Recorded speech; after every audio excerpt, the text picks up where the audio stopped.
Chat. Welcome, everyone. Welcome to another Healthy Gamer GG stream. My name is Alok Kanoja. I'm a psychiatrist practicing in Boston. Just a reminder that everything we discuss on stream today is intended to be for educational purposes only, and nothing is intended to be taken as medical advice. So if y'all have a question or concern, please go see a licensed professional and get yourself taken care of. How y'all doing today? So a couple of things just to note. So today's stream is going to actually be sponsored by Ambetter.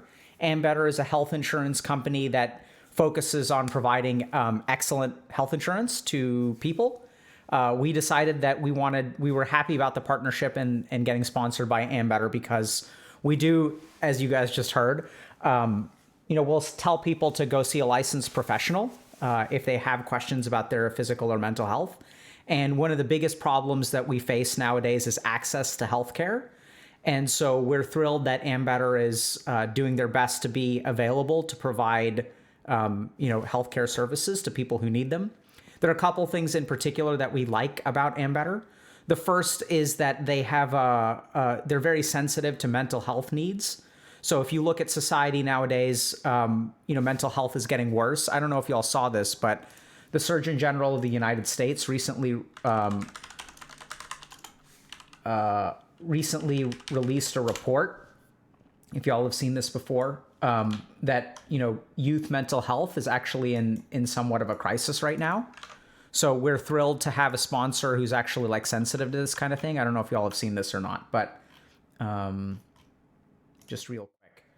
So this was the U.S. Surgeon General released this report a few days ago, actually.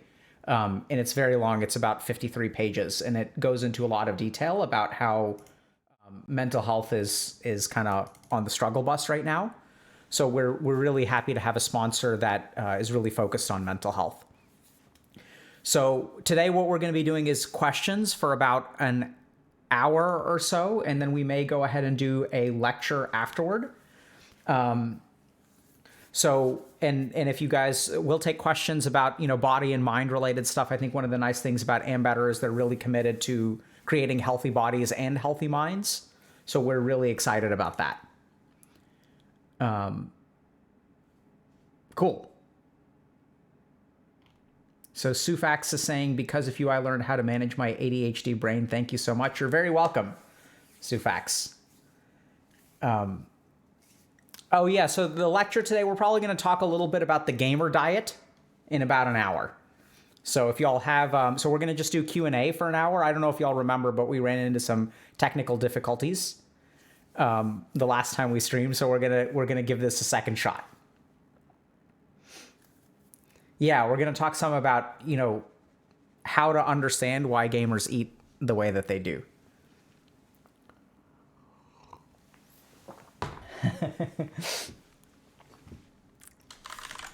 So how's everybody doing today, chat? Y'all doing good? ADHD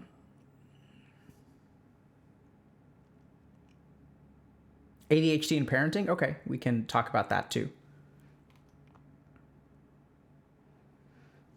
I didn't realize that it seemed like people were not interested in ADHD and parenting. There was only a 9% kind of perception. It seemed like only 10% of the people were interested in ADHD and parenting. That's why I was confused. So I prepared something else, but we can talk about that.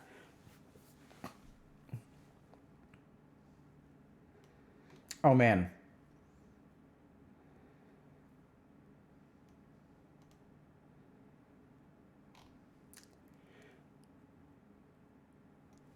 Yeah, have I heard of N-acetylcysteine? I have. So one person, Zomnipotent, is asking if I've heard of NAC. It's cured my intrusive thoughts for OCD. So NAC is actually used as a supplement for some, treatment of particular illnesses. I'd be careful about. I've never heard of it curing someone's intrusive thoughts, but I'm happy to hear that your intrusive thoughts are better. And there is some evidence behind NAC's effectiveness, so it's pretty good. It's also interesting, so it can be used for rheumatologic diseases and joint problems and things like that too. My grandmother takes NAC, prescribed by my dad, and I also gave NAC to my dogs when they had joint problems. How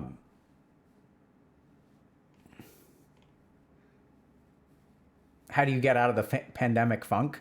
Ooh, it's hard. So part of that Surgeon General's report is that the pandemic does actually have profound negative impacts on mental health. So one thing that happened recently is, at least in the United States, the number one leading cause of mortality for people between the ages of 18 and 45 is actually like fentanyl overdose. So we've seen a huge spike in mental health symptoms, as well as relapsing on addictions and things like that. And it's absolutely complicated. Yeah. So how do you get out of the pandemic funk? I think it's challenging. I wish there was a simple answer. But the biggest thing to think a little bit about is, what were the things that you were doing before the pandemic? And is there any way you can engage in those activities now? There are also a couple of other like really simple things that have tended to happen during the pandemic. So people have like gone outside less. So I know it's winter time now, but if you can, literally get outdoors.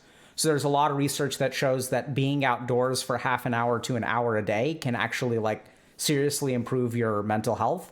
We had a lecture recently about sleep and how to improve sleep if you actually spend time outdoors.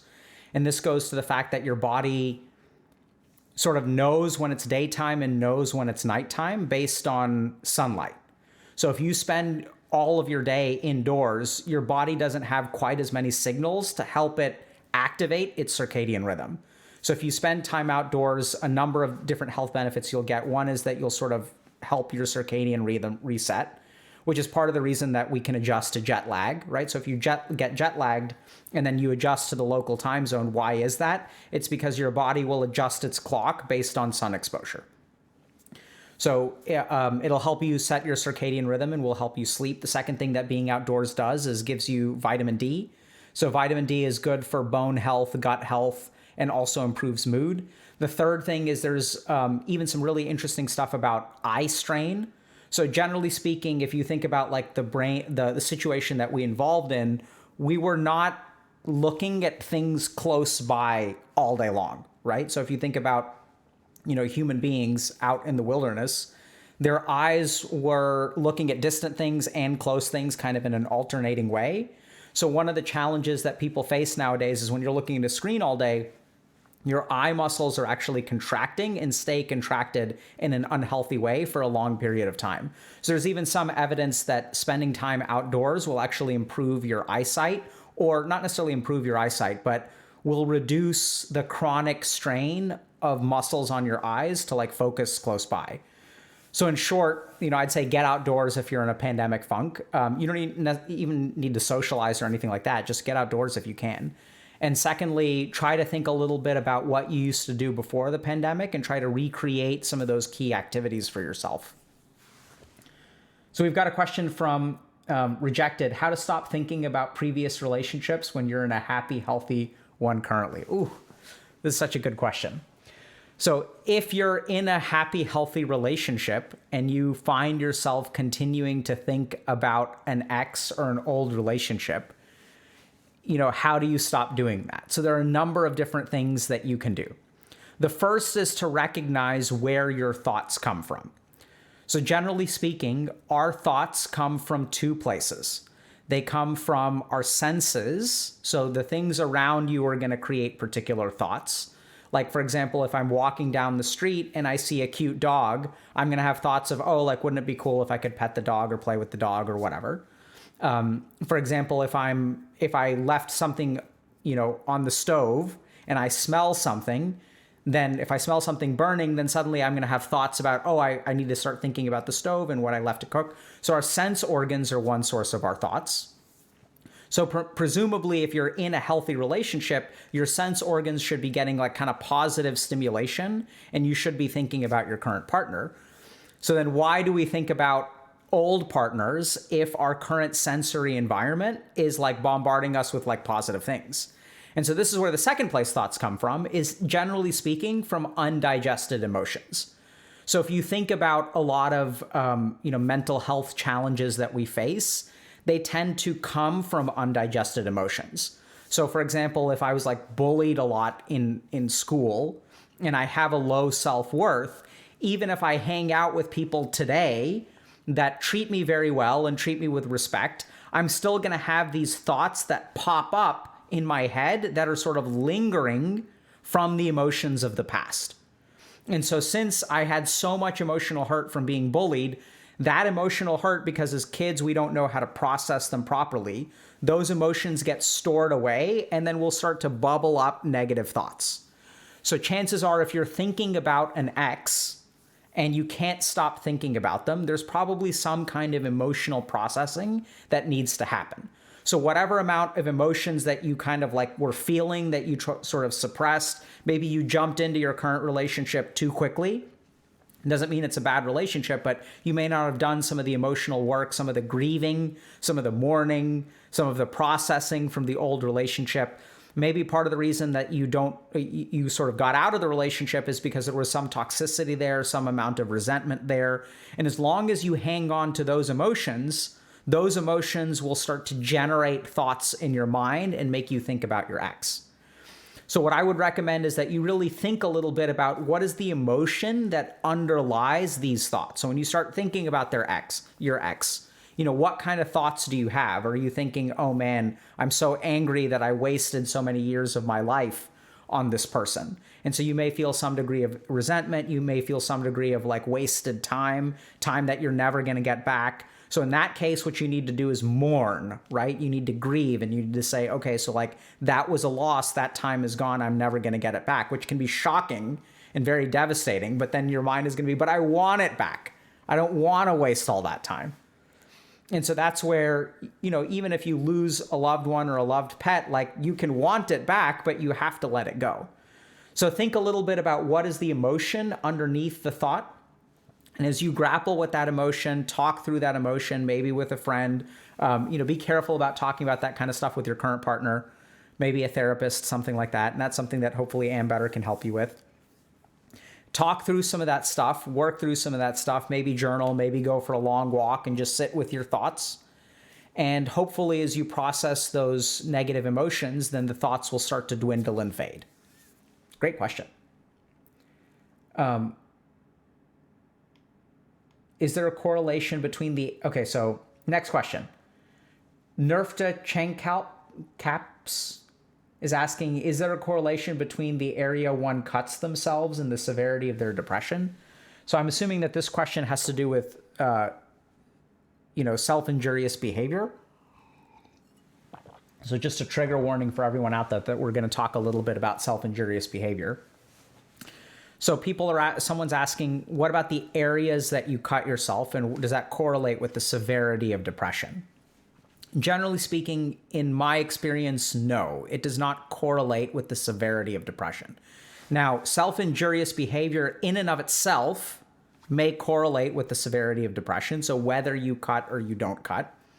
But in my experience, how people choose a location is very calculated, maybe not consciously so, but people are very careful about where they cut. And generally speaking, I don't think if you cut in a particular place, maybe that's true. It correlates with worsening depression. I haven't seen any studies around that personally. So let's just talk about self-injurious behavior for a second. So I'm going to share with y'all a clinical experience that I had working on an inpatient eating disorders unit.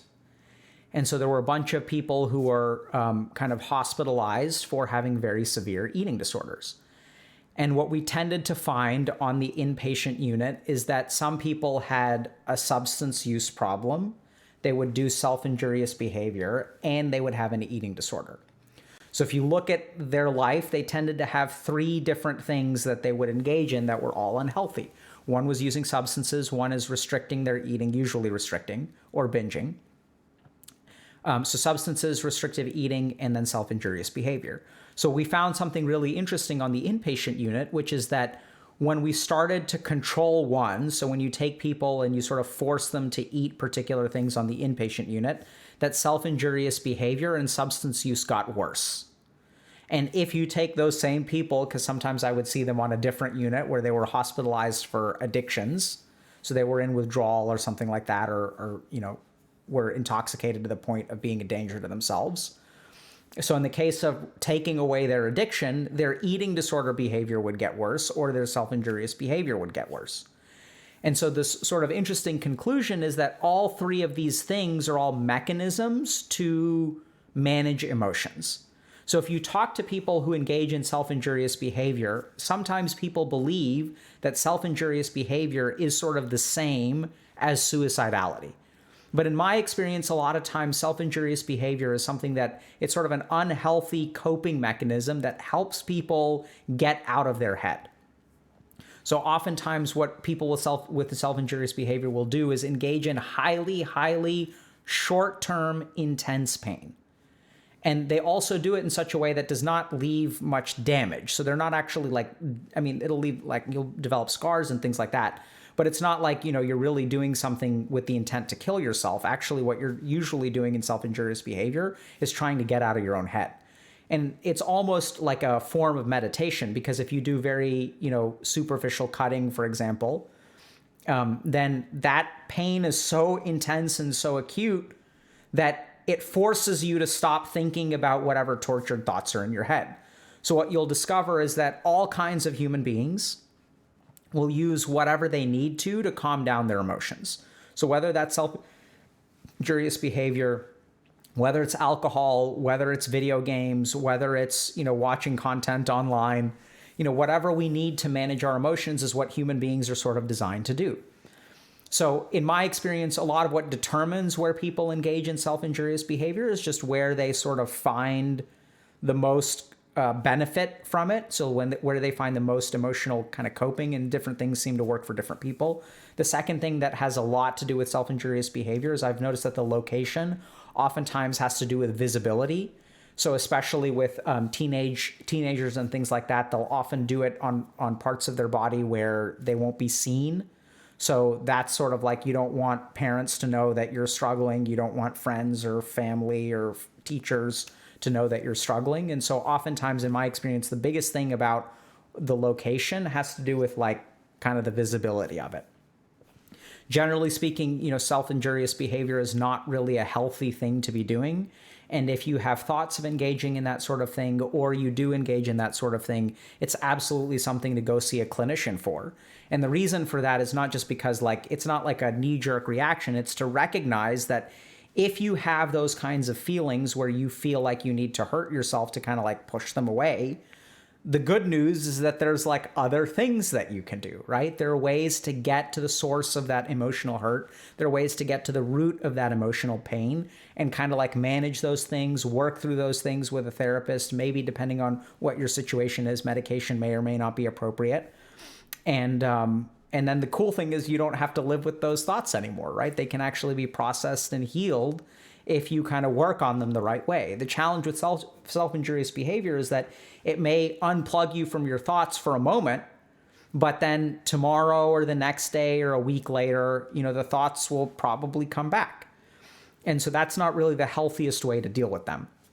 Once again, a big reason that we're happy to have Ambetter sponsoring this stream, because they're really, committed to giving access to mental health resources for their clients. So we're really happy about that.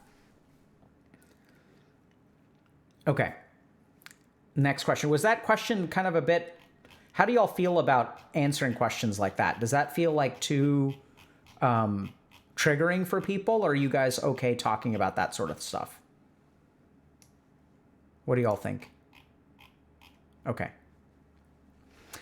So the challenge with things like self-injurious behavior is it's such a taboo topic that people don't talk about it, right? Because it is kind of triggering and it is kind of scary. But then over time, what happens is, it's been my experience that basically everyone who does self-injurious behavior walks a personal and very lonely journey where they are struggling with their emotions and they are experimenting with ways to deal with them.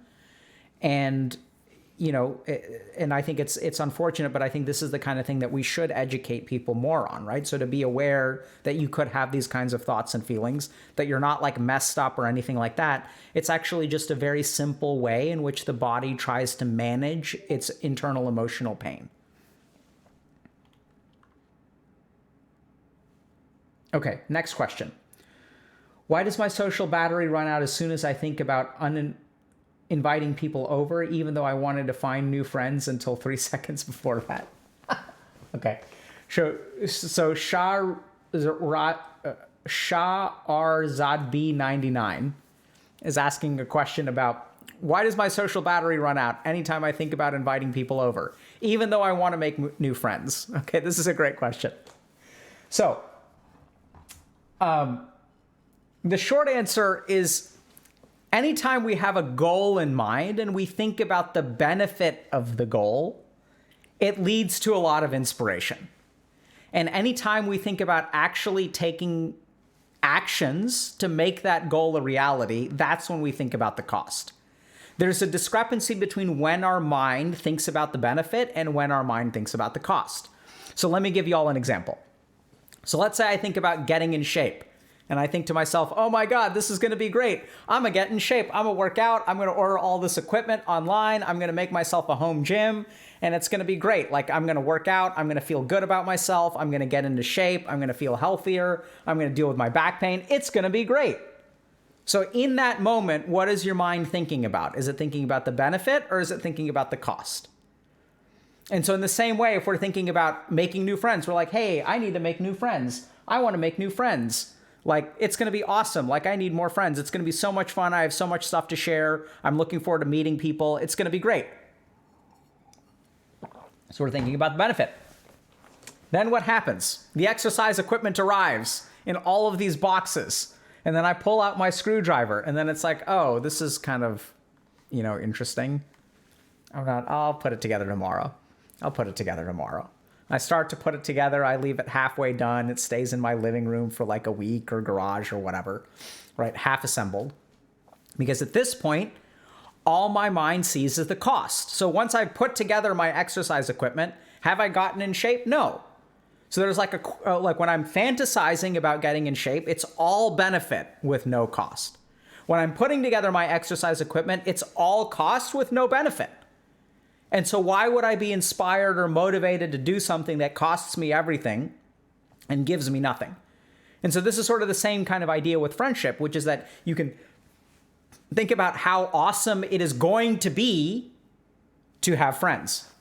But when it comes to actually like the work of making friends, that's all cost. Let's say I'm going to invite people over. Are they going to be cool people? I don't know. Are they going to be my friends? I don't know. Are they going to be weird? I don't know. Are they going to make fun of me? I don't know. So at that point, when it comes to actually like doing the work, then the benefit becomes unclear and it all becomes cost.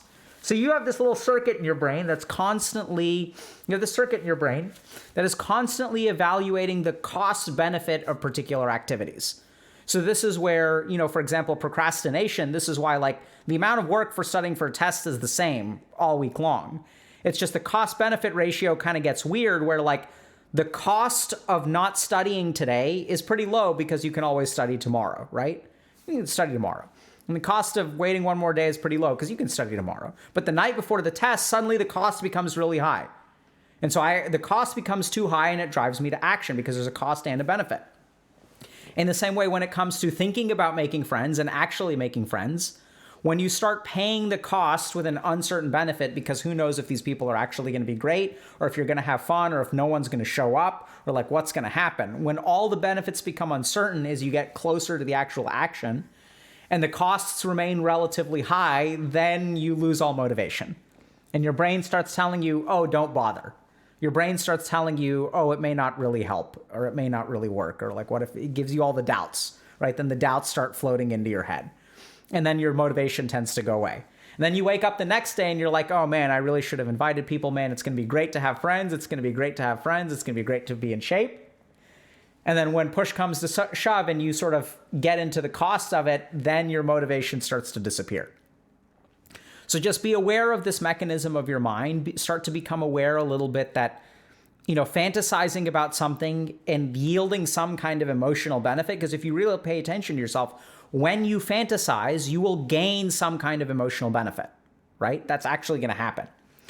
So when you do that, it's going to be a little bit tricky, because you're getting some of that emotional yield already without paying any kind of cost. And so then what your brain over time will start doing is saying, why do we need to actually work out when we can just fantasize about working out? Why do we need to actually make friends when we can just fantasize about how great it's going to be to make friends? The last example I'll give you to sort of illustrate this point, which is an excellent example, is for those of you that want to write, right?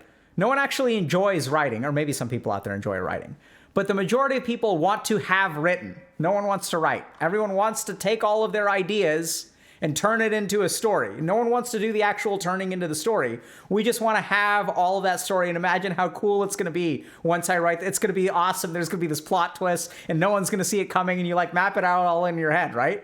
And it's going to be so cool. And then when it sits down and you start writing, putting, letters on the page, then suddenly you're like, no, I don't like it. Right? So our mind loves to fantasize because fantasy is actually an emotional coping mechanism too. So when we fantasize about things, what actually happens is we start to get some kind of emotional enjoyment out of it. And it's kind of like a cheap, easy fix, right? And when it comes to actually doing work, it's much more costly. So be aware of that thing and sort of recognize that dynamic happening in your mind. And that'll be the first step to changing it or overcoming it. Great question.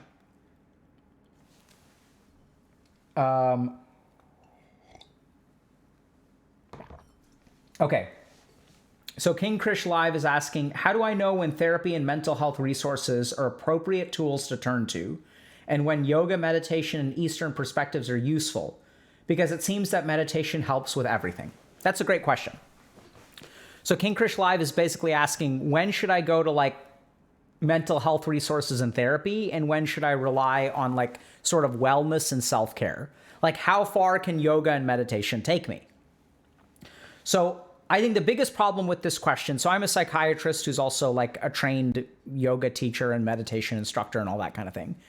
And so I use both with my patients. So my biggest kind of answer to this statement is that somewhere along the way, people started believing that it is either or. Right? We started thinking, if your problem isn't that bad, then go ahead and do the yoga and meditation route. And if it's that bad, if it reaches a certain degree of severity, then you should go see an actual therapist, because at that point you're actually messed up, man. Whereas I don't really think that's the case. I think the two, it's kind of like apples and oranges, where you can use both for your mental health. Now, there are a couple of caveats there, as much as I was kind of joking around there. If your problem is quite severe, and what I mean by quite severe is if it impairs your function. So if you are so depressed that you have trouble getting out of bed, if you're so depressed that, and it's not just getting out of bed, that's how everyone sort of describes it. So I'll give you all another example of a severe depression that I've dealt with. So this is a patient who would get out of bed every day. Really hard to get out of bed, but they'd do it. They'd push themselves to wake up every day, shower, pack their lunch, go to work, be productive at work from 9 to 5, come home, felt so exhausted that they would chill out and do nothing, had no creative energy, didn't feel like going out, sort of weren't happy with themselves, passed out around 8 or 9 o'clock, woke up the next morning tired, did this for 6 months. Every day. They were doing everything they were supposed to be doing. They're paying their bills, going to work, going to the grocery store, taking care of their pet. And yet that can be severe depression, because that's not what life is supposed to be like, right? It's not supposed to be waking up every day and it's impossible to get out of bed, getting your ass to work, working for a while, coming home, and then having nothing to look forward to during the day. And then the weekends become somewhat of a blur, and then 6 months of your life go by and there's no enjoyment of anything. So that can be a manifestation of depression too. That's what depression can look like. It's not just sleeping in bed for 14 hours a day or 20 hours a day or not being able to get out of bed. So the first thing to understand is that if you do have an impairment of function, if you're not able to enjoy things, so if you're anhedonic, which means that you're unable to derive pleasure from things that you normally enjoy. If your anxiety is keeping you from forming relationships, leaving the house, even applying for a job or applying for promotion or things like that, if there is some kind of impairment in function, that absolutely warrants a clinical evaluation. I'm not necessarily saying you need treatment. That's the other thing. Everyone says like, oh, you need mental health treatment. We don't know that yet, right? There could be all kinds of things going on. Maybe you have a thyroid deficiency. So there's all kinds of things that can lead to different kinds of manifestations of mental health problems. So if it causes a problem, if it impairs your function in some way, it's a good reason to go see a therapist. Now, what about the yoga and the meditation and things like that? So this person, King Krish Live, sort of suggested that meditation helps with everything. And that's actually true. So if you look at, scientific studies, what you find is that, I know it sounds kind of weird, but meditation does appear to help with everything. And so I'm going to pull up a paper here in a second.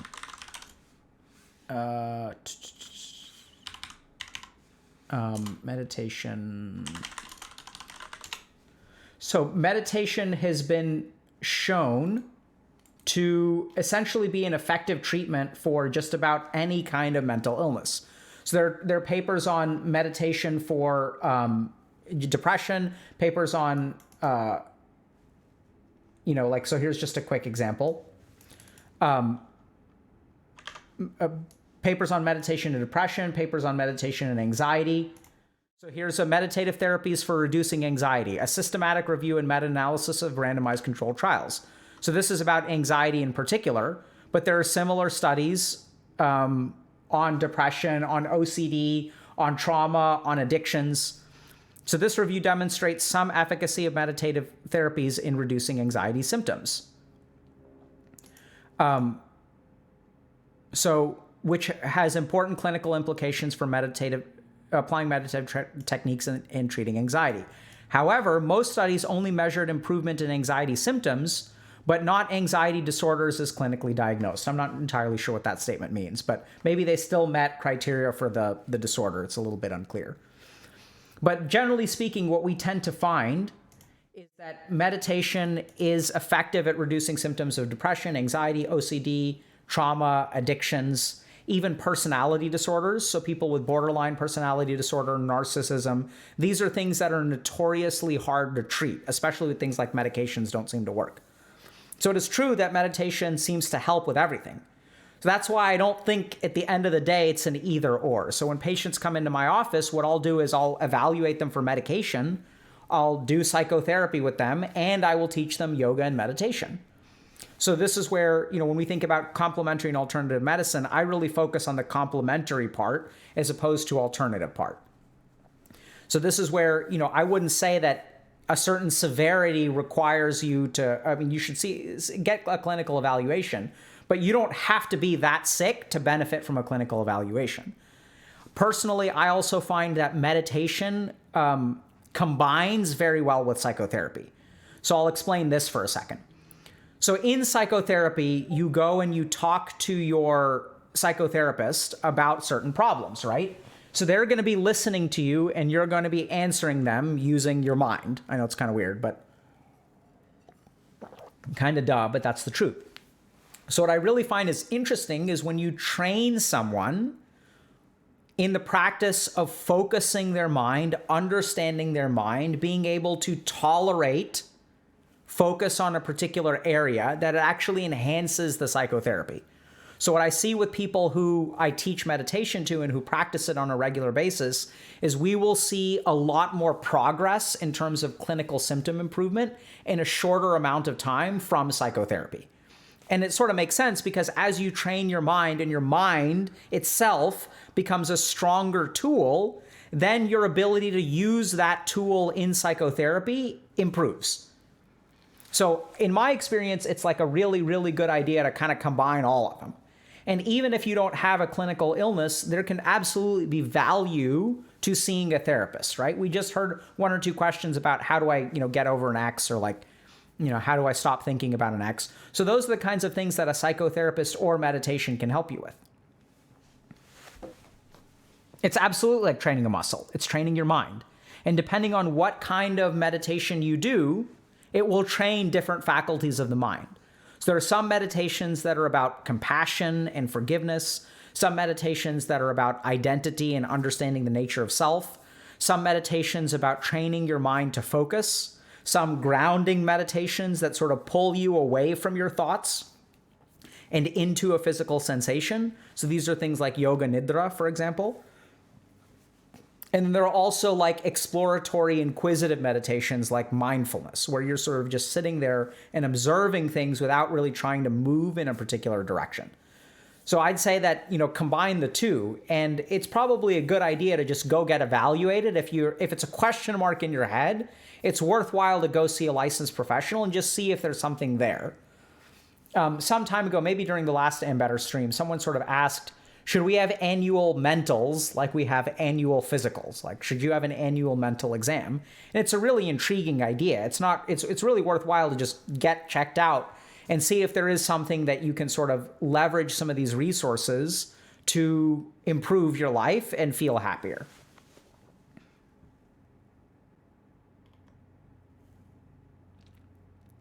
Okay. So next question comes from Almond Milkfan. I recently realized I have a deep-seated fear of abandonment. So as a result, I never open up or show my real personality to others. I do this because I'm afraid they'll leave if they know who I really am, so I act as this overly nice person that's super closed off. I get embarrassed easily when I try to be myself and joke around. How can I open up and not care? Okay. So you can't open up and not care, right? That's the first thing. So if you want to get yourself out of this situation, the first thing you've got to do is adjust your expectations on what to shoot for. So I'm going to try to summarize this a little bit differently. Sometimes in life, we are afraid that the person that we are is not going to be accepted by other people. Now, oftentimes this fear is born of experience. So, if you're a kid, for example, who was like, let's say your parents went through a bad divorce and one of your parents sort of left and never came back. That can make a child feel like there's something fundamentally wrong with me that caused my mom or dad to leave and kind of never return. So the fear of abandonment usually comes from an abandonment of some kind. That's the first thing to understand. So we don't tend to fear random things, right? If I have a phobia of dogs, it's because I got bit by a dog when I was a kid. Like, generally speaking, the fears that we have come from our experiences. And that's literally our brain learning. When we experience some kind of pain, our brain has a learning mechanism where it's like, hey, avoid that kind of thing, right? So if we touch a hot stove, then our brain learns, hey, that hurts. Don't touch a hot stove. So the first thing to understand is that your fear of abandonment comes from probably some kind of abandonment. Now, it may not be apparent, it may not be big, it may be kind of small, and I've seen different kinds of fears of abandonment crop up. A good example is having a sibling who is significantly older than you and trying to hang out with said sibling. So when you're 7 years old and you've got a sibling who's 16 and you want to hang out with your sibling and their friends, and you're too little of a kid, so they're no, we're not going to hang out with you, and then you kind of feel rejected and abandoned. I've seen that kind of thing too, where it doesn't seem like that big of a deal, but over time it can kind of build up. So the first thing is that fear of abandonment comes from somewhere. So once I'm afraid of being abandoned, what I do, if I'm afraid that people are not going to accept me for who I am, in order to be accepted, what do? I pretend to be something that I'm not. So I put on a mask. Now, once I have a mask and I go out and I engage with the world, what I find is that I don't get that rejected, right? So now I have a problem. So even though I'm not getting rejected, you may think that this is a win, but it's actually not a win. It's a loss in the making. And why is that? It's because every time I get accepted while wearing the mask, I start to think to myself, oh, they're not accepting me, they're accepting the mask. And the more positive reinforcement the mask gets, the further the fear of abandonment kind of goes. And it starts to get really scary because now everyone loves me with the mask and no one likes me without the mask. So the more positive reinforcement we get on putting on an act, the worse the fear of abandonment becomes. And so when people find themselves, we see this a lot actually with content creators and streamers that we work with. We've seen this a lot with our content creator program, where someone starts to put on a personality, right? I become a stream persona. And the more that people like the stream persona, the more afraid I am that they won't like the person on the inside. And the problem with streaming is that we have very clear objective benefits to being a stream persona, right? You can look at your growth, you can look at your subs, you can look at your followers, you can look at all these kinds of metrics where the world is telling you, hey, stop being you and start being this character because the world likes that character more. And once we get that kind of quantitative data, it actually makes things way worse. So then the question is, what do I do about this, right? So in this person, what this person sort of wants is, how can I open up and not care? So a lot of times when we feel emotional hurt or we feel some kind of negative emotion, the solution that we want is like emotional apathy. We want to not care. Why do I care so much? I wish I wouldn't care. You know, I wish I could be numb so that I wouldn't care about it. I wish I could be carefree. Where the truth is that, you know, and that's why we turn to like unhealthy coping mechanisms, right? Because unhealthy coping mechanisms will help you not care for a particular amount of time. So I see this a lot in social anxiety where people will use marijuana. And the most devastating kind of marijuana addiction to kick is the one that makes you feel how other people look. And so I've had a lot of patients who will say when other people socialize, they do it so easily, but my anxiety is so bad, and when I use marijuana, I can socialize easy too. I become just like the rest of the world, and then it becomes really, really easy. So it's interesting because what people want to do is they want to stop caring, right? They're like, I don't want this pain. Take this pain away from me. Take the worry away from me. Take the caring away from me. But the truth is that's not life, right? So you can do that. You can use a substance. You can use some other kind of coping mechanism. Sometimes what we'll also do is like almost convince ourselves to not care. So this is something that's almost like reaction formation, which is a psychological defense mechanism where we devalue the thing that we truly care about, but we're afraid to care about it. So a good example of this is I remember back when I was in undergrad and I was failing out of college, I started pooping on Ivy League institutions. And I started thinking like, oh, I never want to go to like Harvard. And it's like, it's a bunch of arrogant people who think they're better than the rest of the world. And so like I wanted to go there and I knew I couldn't go there. So what I ended up doing was in my mind, devaluing that which I cannot have, right? So we see this a lot as well.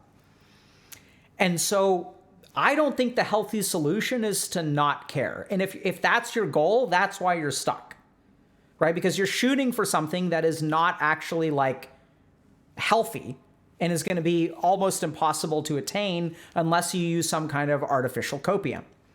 So instead, what I'd say is start to really think a little bit about like, why do you care so much? Go to the roots of the caring.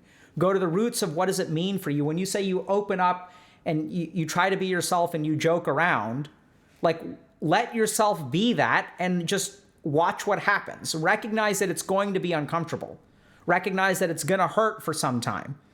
And that opening up and being like joking around with people is not something that you need to do with numbness. It's something that you need to learn how to tolerate. And over time, your body and mind will acclimatize to anything. So for example, if I jump into a pool of cold water, the first moment I jump into the water, or even before I jump into the water, is when it's the worst. But once I jump in, my body will start the natural process of acclimatization. And so that too, what you're going to find is that if you've been wearing a mask your whole life, what you need to do is like take pieces of it off and let other people see you, give them a chance to even reject you, which is terrifying. But you can't ever be accepted unless you let yourself be rejected, right? Because if you never actually like put yourself out there, then no one will ever reject you. If you protect yourself from rejection by never getting in the water, you can never get acceptance. One comes with the other. And what everyone's looking for is a way to be impervious to rejection and give a shot for acceptance, right? I want to be accepted without ever being rejected. And that's not how it works. Because the whole point of acceptance, what feels amazing about acceptance is that this person can reject you. And they're choosing not to. And that's when you feel accepted. Because we see the converse of this as well. We see people who are very emotionally manipulative.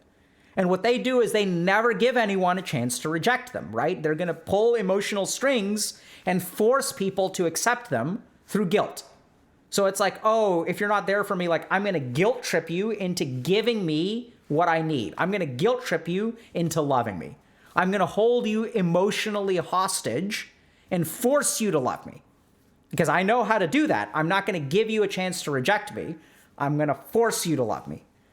And what we tend to find in those kinds of relationships is that there's no true acceptance. There's actually resentment on both sides. Even though I'm forcing you to stay because I'm afraid you're going to abandon me, so I can trap you here, but I'm never going to feel accepted. And you're not going to be happy being there. So the truth of the matter is that if you really want to overcome this, what you need to do is recognize that hurt can be part of the process. Because the acceptance that feels the most amazing is the one where people have a chance to reject you, right? And I can remember like when I got accepted to medical school, like I had been applying for 3 years in a row, gotten over 110 rejections for medical school, which is like when the acceptance means so much.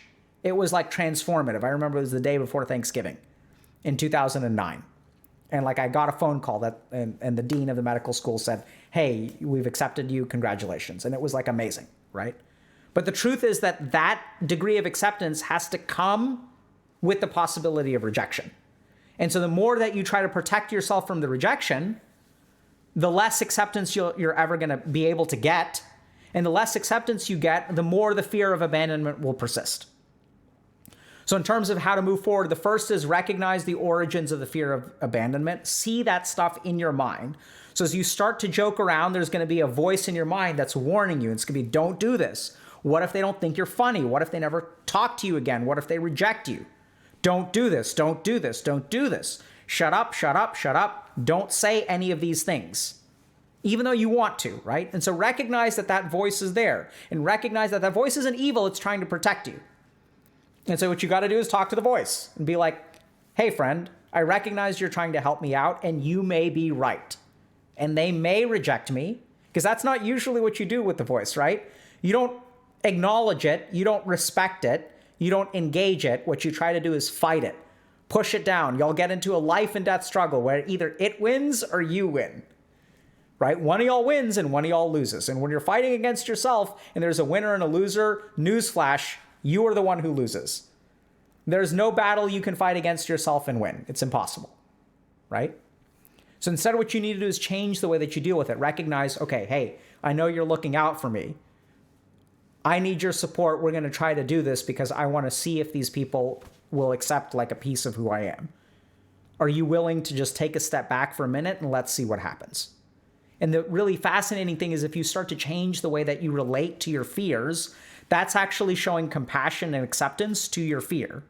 The more you do that, the more it'll calm down. Because how do you get, like, think about encouraging, a kid to jump into the water. You can push them in if you want to. You can force them. You can say, "I'm going to throw you in whether you like it or not," right? But what's far healthier is you kind of tell them, "Hey, I know it's going to be cold. In fact, it's going to be cold. But I have faith in you. You're going to have such a blast," right? You've actually done this before. You've jumped in before. You were afraid it was cold and you were in the pool for like 3 hours. And so you can talk the same way to yourself. You can change the way that change the manner of your self-dialogue. And so show yourself some acceptance, show yourself compassion. People say, practice self-compassion, but like, what does that actually look like? How do you do that? Like I've never seen anyone like teach this is how you do self-compassion. It's to acknowledge the emotions. Don't try to fight them. Acknowledge that they're actually right and they're here for a reason and they're trying to protect you. And you're going to set them aside for a little bit. And you're going to tell them, "Hey, I know you can say I told you so if this doesn't go well," right? And the cool thing is that even when your fear says, "I told you so," you can still be compassionate towards it. You can say, "Yeah, you did tell me so. I kind of screwed up and I'm going to try again," right? So you can change the way that you talk to yourself.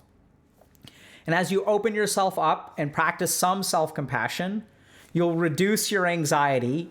You'll be less awkward when you're interacting with other people, and it'll increase the likelihood that you get accepted.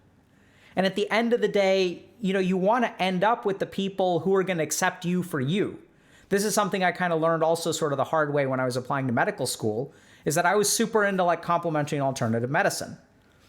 And so like early on, I got some advice that was like, yeah, if you like come across as a yoga hippie, like medical schools aren't going to want you. They want people who are interested in like medical science. So like, don't talk about any of this stuff that you've done. Like be what they told me to be, like a generic medical school applicant and not speak to my strengths. And so I did that for a couple of years and didn't get in. The third year that I was applying, I sort of realized, like, this is who I am. And if they want me, they can have me.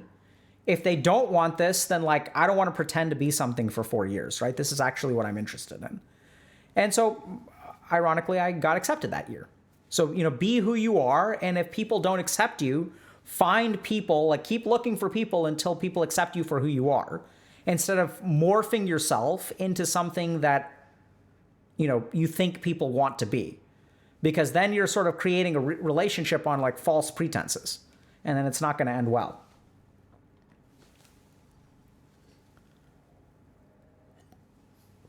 Okay, so Prime Gaming for Opokaju is asking, is there a relationship between jealousy, love, narcissism, and martyr syndrome?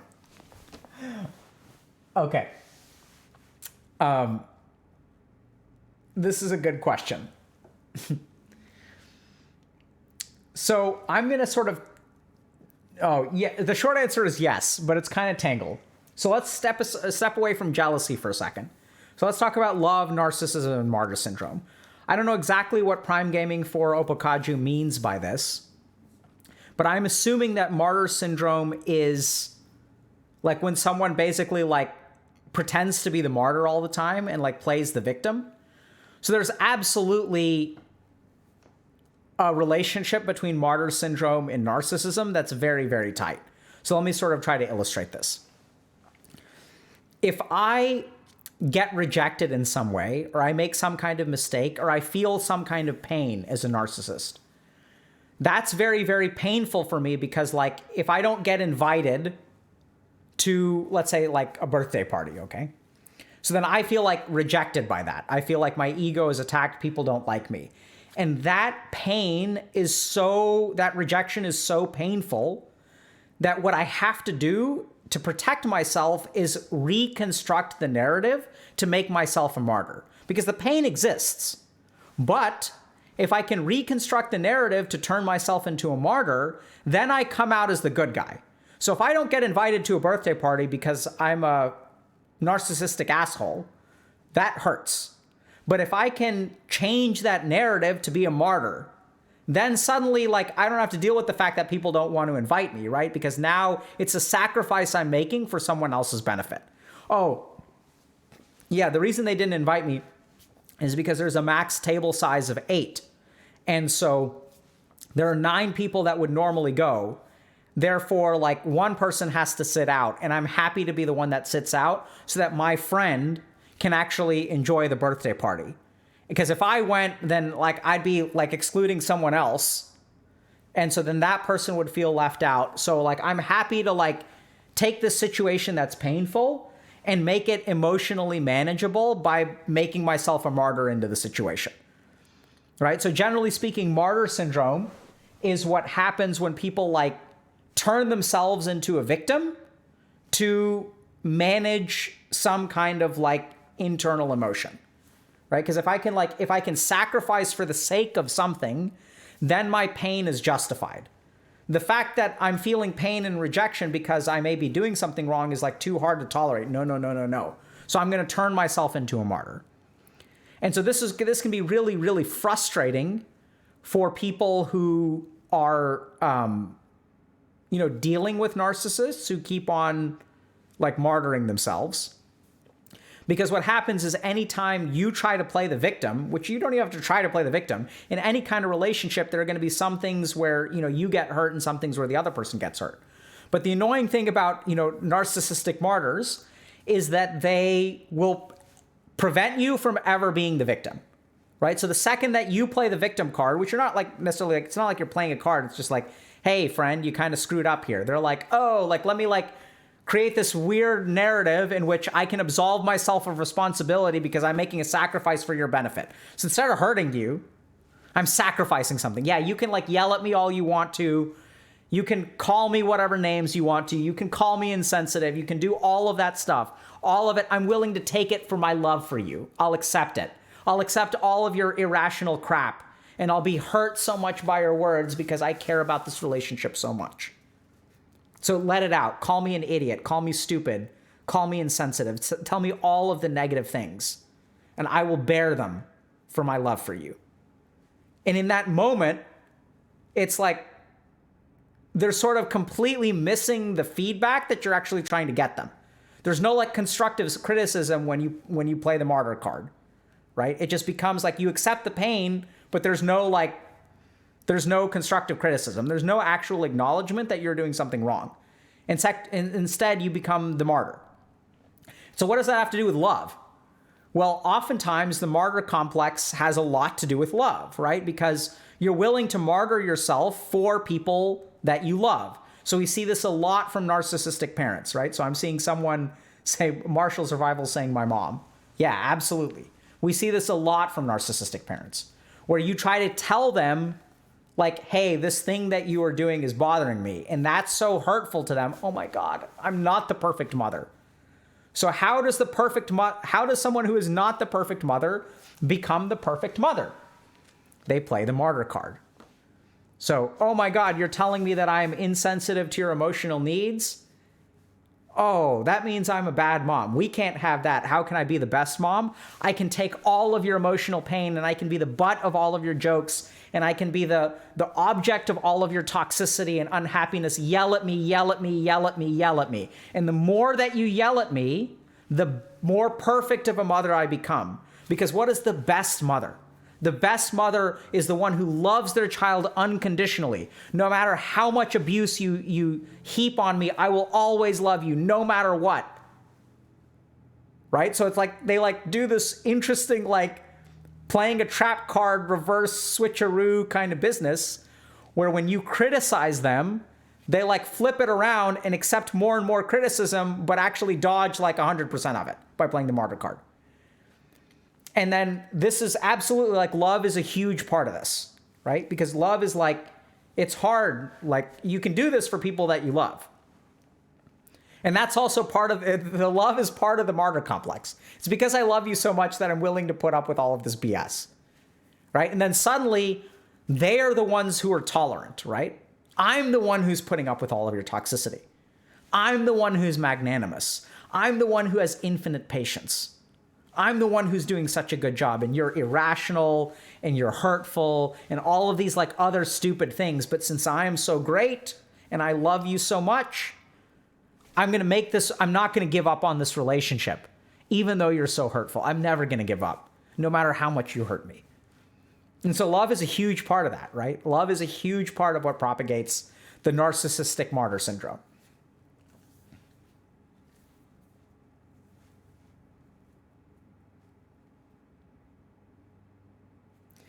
Yeah, so it's tough. I mean, it's tough. So if you guys are dealing with this kind of stuff, we are doing a sponsored stream from Ambetter today. So we're going to actually wrap up in a few minutes. So just a reminder that Ambetter is committed to helping people with healthy bodies and healthy minds. A couple of other reasons that we like Ambetter is they have really good products for freelancers. They're not freelancer specific, but I think especially as we get a lot of questions about how to get health insurance. And so a lot of the questions that we get is from people who are freelancers. So back in the day, at least in the United States, the way that most people get their health insurance is through their employer. But as our economy is evolving, as COVID is evolving, we have a bunch of freelance designers, like people like that in our community who sort of can't get health insurance through an employer. And we think Ambetter is actually a really good option for them. So we're really grateful to Ambetter for sponsoring today's stream. So if you guys are interested in finding health insurance with sort of with a company that emphasizes both body and mind, be sure to check out Ambetter. Y'all want to do one more?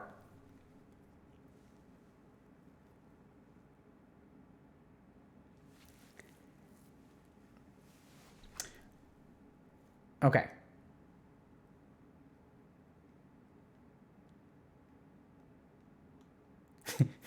The coincidence that I always show up during the narcissistic topic. Maybe that means we're talking too much about narcissism, or maybe the universe is trying to send you a message.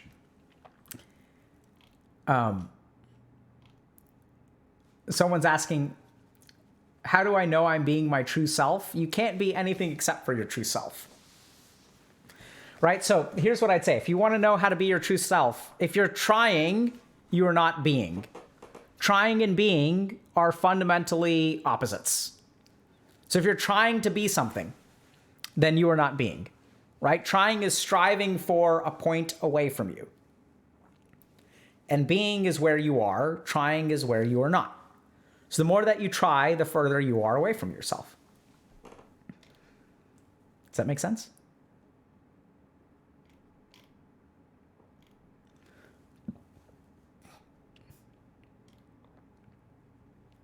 Okay, so someone's asking, Quentin Fool is asking, how am I not myself? So you're always yourself in one sense, and the times that you are not yourself is generally speaking when you get caught up in your mind, right? So I know it sounds kind of weird. How can you not be yourself? So when your experience of self is predominated by the mind, then you will not actually be, you will think. So a good example of this is anxiety. So in anxiety, we have lots and lots of thoughts in our mind about what if this happens, what if this happens, what if this happens. So your mind is in the future. It's not where you are. It's not who you are. It's always thinking about possibilities and probabilities and future scenarios and worries and things like that. That's not who you are. Those are all projections in the future. And so when you are in the present, so like a good example, like the best example that I try to use is like watching a sunset. So what does a sunset do for your anxiety? If you're absorbed in the sunset, then you're just being, and then none of your worries happen. Even some of our coping mechanisms that we talked about that are unhealthy. If you have unhealthy coping mechanisms, then what's the deal there? Well, when you have unhealthy coping mechanisms, you are, you're still present. So like if I play a video game, for that moment, I'm not thinking about the future. I'm not thinking about what could happen. I'm absorbed in the video game, which is why it's so addictive. It gives you a shade of being in the present. Okay? Alrighty.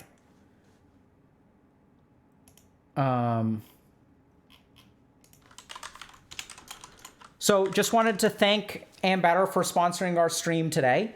So thank y'all very much for coming. We're going to actually continue, but we're going to transition over to a lecture. So if y'all are interested in finding health insurance that is really focused on body and mind, we highly, highly recommend you check out Ambetter. We really also appreciate that they support the work that we do here. So they're really committed to improving people's mental health, which is part of the reason that they reached out to us. So we're super happy about that. So thank y'all very much, and take care. Let me see if I can switch over. We're going to move on to a lecture about the gamer diet if y'all want. And then if you guys really want to do ADHD and, yeah, someone's asking for a link. Is there a link for Ambetter? Let's see what happens if we do this. There we go. Just exclamation point Ambetter. Okay, so we've got two options. I was planning on doing, okay, there, now y'all can see chat. So I was planning on doing a lecture on, like, why gamers eat in an unhealthy manner and explaining some stuff about physiology and diet and nutrition. But, and that's because, so I was hyped about the ADHD and parenting lecture, but I thought that y'all were not interested in that. So do you guys want to talk about like why gamers eat unhealthy and how to eat healthy, or you guys want to talk about ADHD and parenting?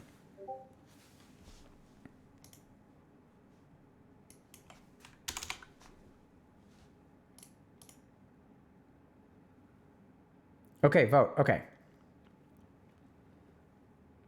Okay, so we're gonna do, so we could do both. Like, may not do both today, but if y'all want to do the ADHD and parenting one, we'll do it. It's a cool lecture. I really like it. Okay, let me just go let me get the iPad. And y'all finish voting. I'll be right back. Did I not have this?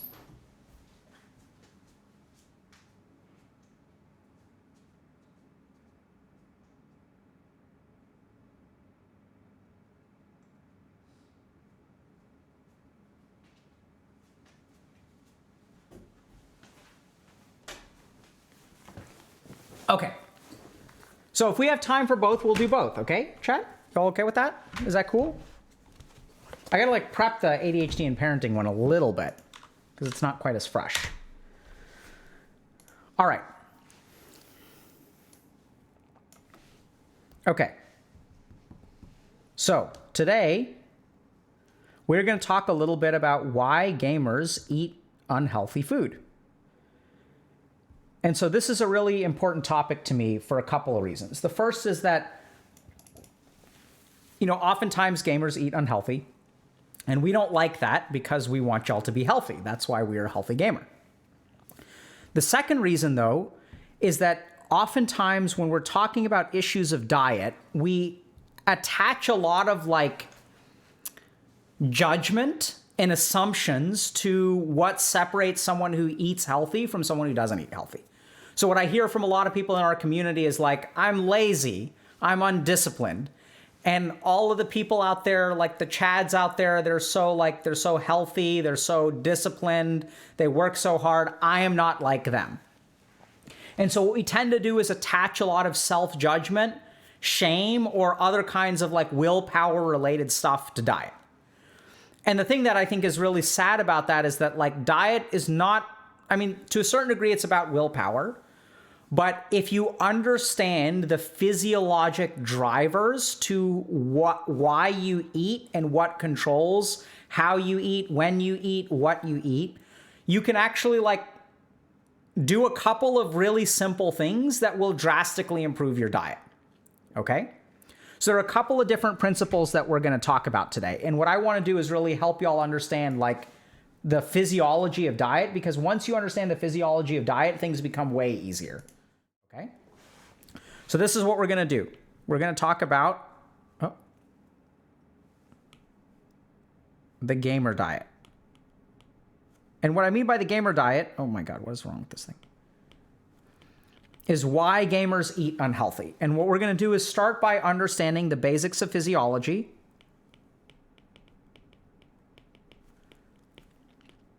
diet drivers, okay?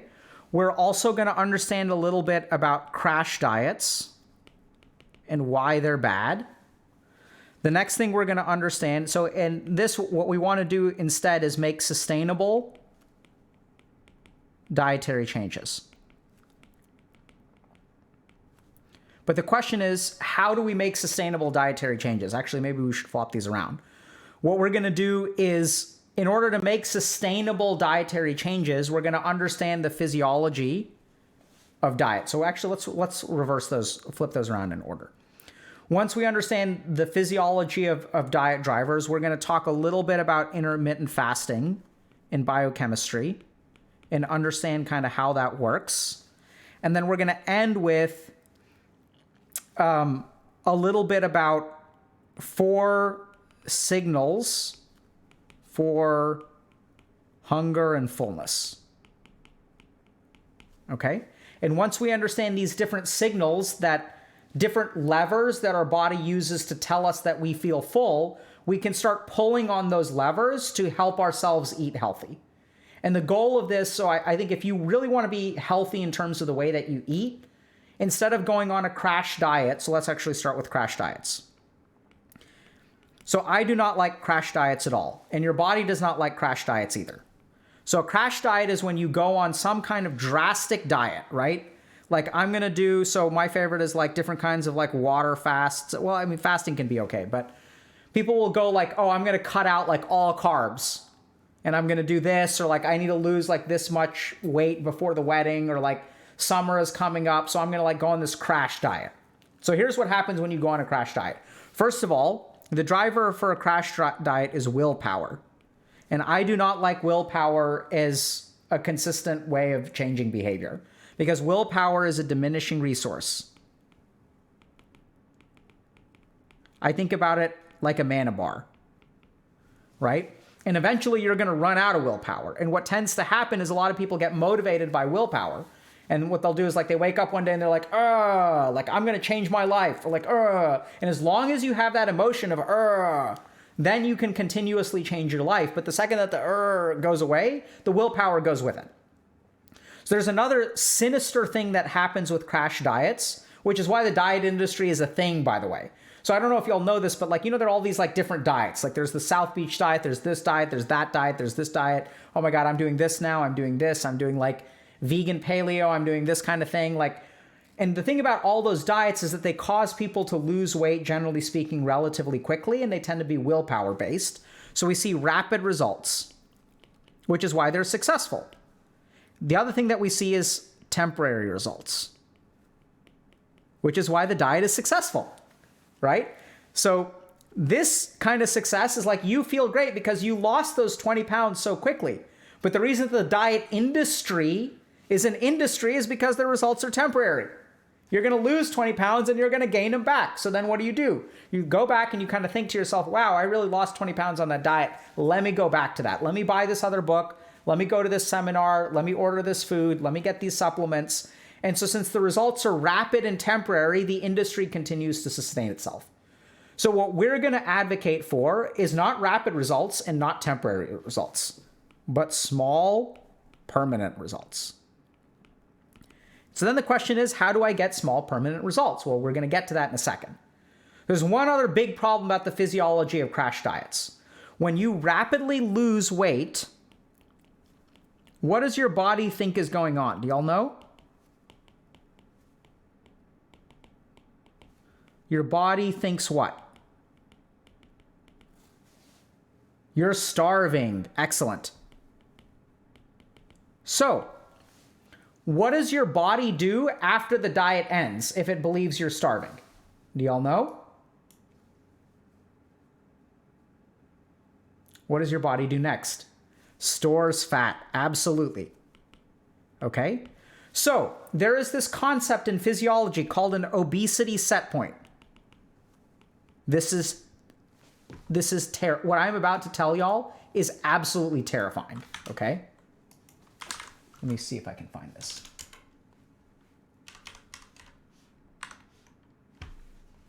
Can I find this paper? Let me see if I can find it. Okay, I'll try to find this later. I just have so many papers. Okay, I'll find it. It's been a long time since I looked at this stuff. Okay. So there's this thing called an obesity set point. And the obesity set point is the weight that our body tries to maintain. So I know it sounds kind of weird, but your weight generally hovers. We don't drastically change our weight. So our weight will our body will get rid of excess calories if we're around what our set point weight is. And if we're under our set point weight, we'll actually feel hungrier. So our body has a weight that it tries to stick us at, because I know it sounds kind of weird, but you can have one person who's 150 pounds and one person who's 170 pounds. They can be roommates, eat the same exact food every single day, and they will both maintain the same weight. Think about it this way. If the average is 2,000 calories and everyone is eating 2,000 calories, why is everyone not the same weight? Right? Doesn't make any sense. It's because of set point. So our body says, hey, this is our target weight, and it makes you hungry to attain that target weight. So what happens when you go through a crash diet? Your body starves, and then the set point increases because the body says, oh crap, this is a famine. Since we are experiencing famines, we better store more food over time.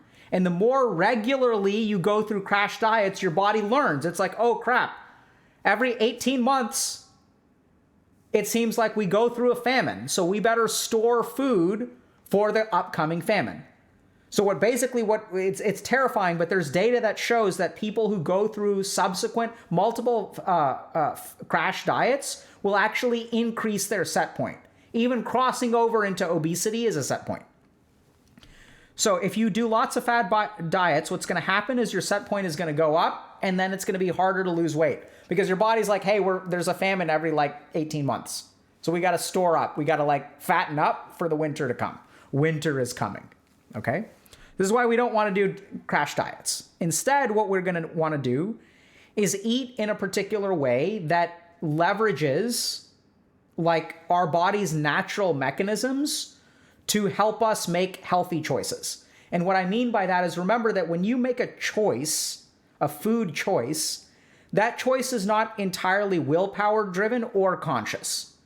So for example, like if you haven't eaten for 3 days, your body is going to send you powerful drivers to eat like very, very calorie dense food. Whereas if you ate 1 hour ago, the desires of things that you want to eat may change a lot. You may want something a little bit lighter. You may want something a little bit, like maybe you want a little bit of like a sweet or something like that. You want a cookie. Whereas if you haven't eaten for like 3 days, you're going to be craving all kinds of calorie dense food. Okay. Okay. So now let's try to understand basics of biochemistry and metabolism. Okay.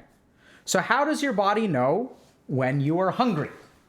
Okay. What are the signs that it goes through? So before we get to hunger, let's talk a little bit about how our body functions. So our body uses glucose as its major source of energy. Okay. And then we also have fatty acids. Okay. Now we're gonna get a little bit biochemistry heavy. Okay. So this is where like Dr. K used to dumb down things that I would say on the internet.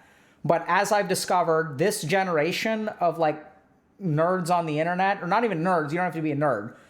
This generation is the best generation for absorbing novel information at a rapid rate that tends to be pretty complicated. So people understand politics, they understand climate change, they understand cryptocurrency, they understand NFTs, they understand evolving metas. Like you've never played this game before. Within 3 months, you've read a bunch of stuff, you've played a bunch of stuff, and then like suddenly like you understand this new meta that like did not exist like a year ago. Do you all get that? So this generation is like super, super good at absorbing information. They're smart. Okay, so I'm gonna like stress y'all. So 1 molecule of glucose yields about 30 to 32 ATP. Adenosine triphosphate is our body's basic source of energy, okay? 1 triple chain fatty acid has something called the glycerol backbone with 3 fats on it, okay? Each fat yields about 130 ATP. Which is why fat is a very good storage of energy. That's what fat does, right? So compared to 1 glucose, which makes 30 ATP, 1 like thing of fat can make 390 ATP, which is awesome. It's like so energy dense. It's great. It's a great way of storing energy, which is why we have both of them. Now, this is what tends to happen. Generally speaking, we have like some amount of glucose, and then a lot of our like cardiac muscle and muscle cells and things like that will use ATP from fats to fuel their metabolism, okay? There are a couple of other things to understand. The brain has to use glucose or ketones. These are the only kinds of energy that the brain can use. But muscle, like our heart, for example, which wants to tick 24 hours a day, 7 days a week, 365 days a year, right? Can use fatty acids and glucose. Okay, so these are a couple of tissues and what they use. So the majority of the time, our main stores of energy are fatty acids. So since our brain has to work for 8 hours a day and we do have glucose requirements in all of our tissues, our body's like, you know what, since we need 8 hours of we need glucose all the time, we're going to go to our buddy, the liver. And in the liver, we have something called glycogen. And what glycogen is... That's actually, let me redraw that. That's terrible, even by Dr. K standards. Glycogen is a bunch of glucose molecules chained together. So this is a glucose molecule, by the way. Okay. And so our body, basically, anytime we eat carbohydrates, we have a glycogen meter. And when I eat a carbohydrate, let's say I ate a cookie, I'm going to fill up my glycogen meter. When I eat a bunch of carbs, let's say I eat rice and mac and cheese, I'm going to fill up my glycogen meter. And then my glycogen meter, there's different sources, and depending on what kind of situation you're talking about, glycogen lasts for 8 to 12 hours. Okay? So our body's like, we're going to store 8 to 12 hours of glucose at a stretch. So the majority of our tissues may still be able to use our fatty acids up, but generally speaking, We're going to store glucose for 8 to 12 hours at a time. Okay? Once we get past, so like, let's talk about the stages of starvation. So stage 0 is no starvation.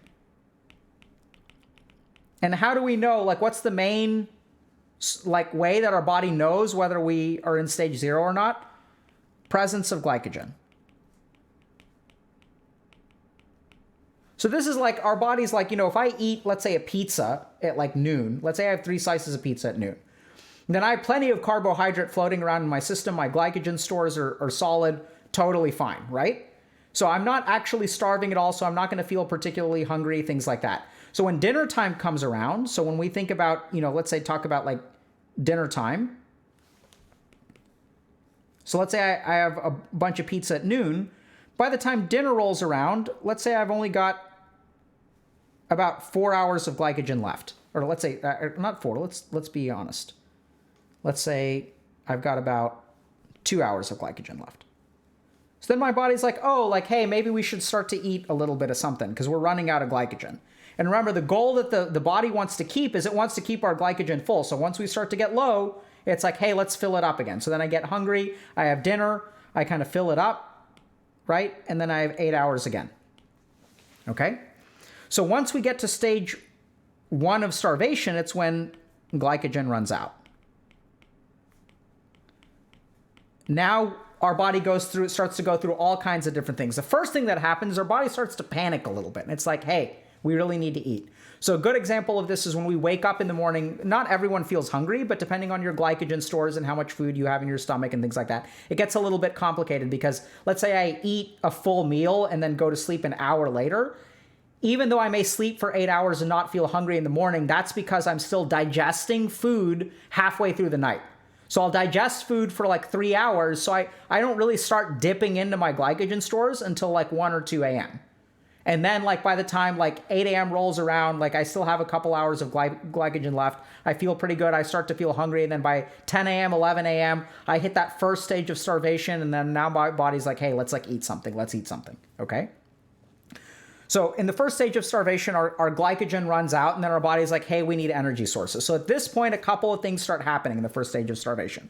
The first is we've run out of glycogen, right? So our brain needs glucose. So we start the process of a catabolism.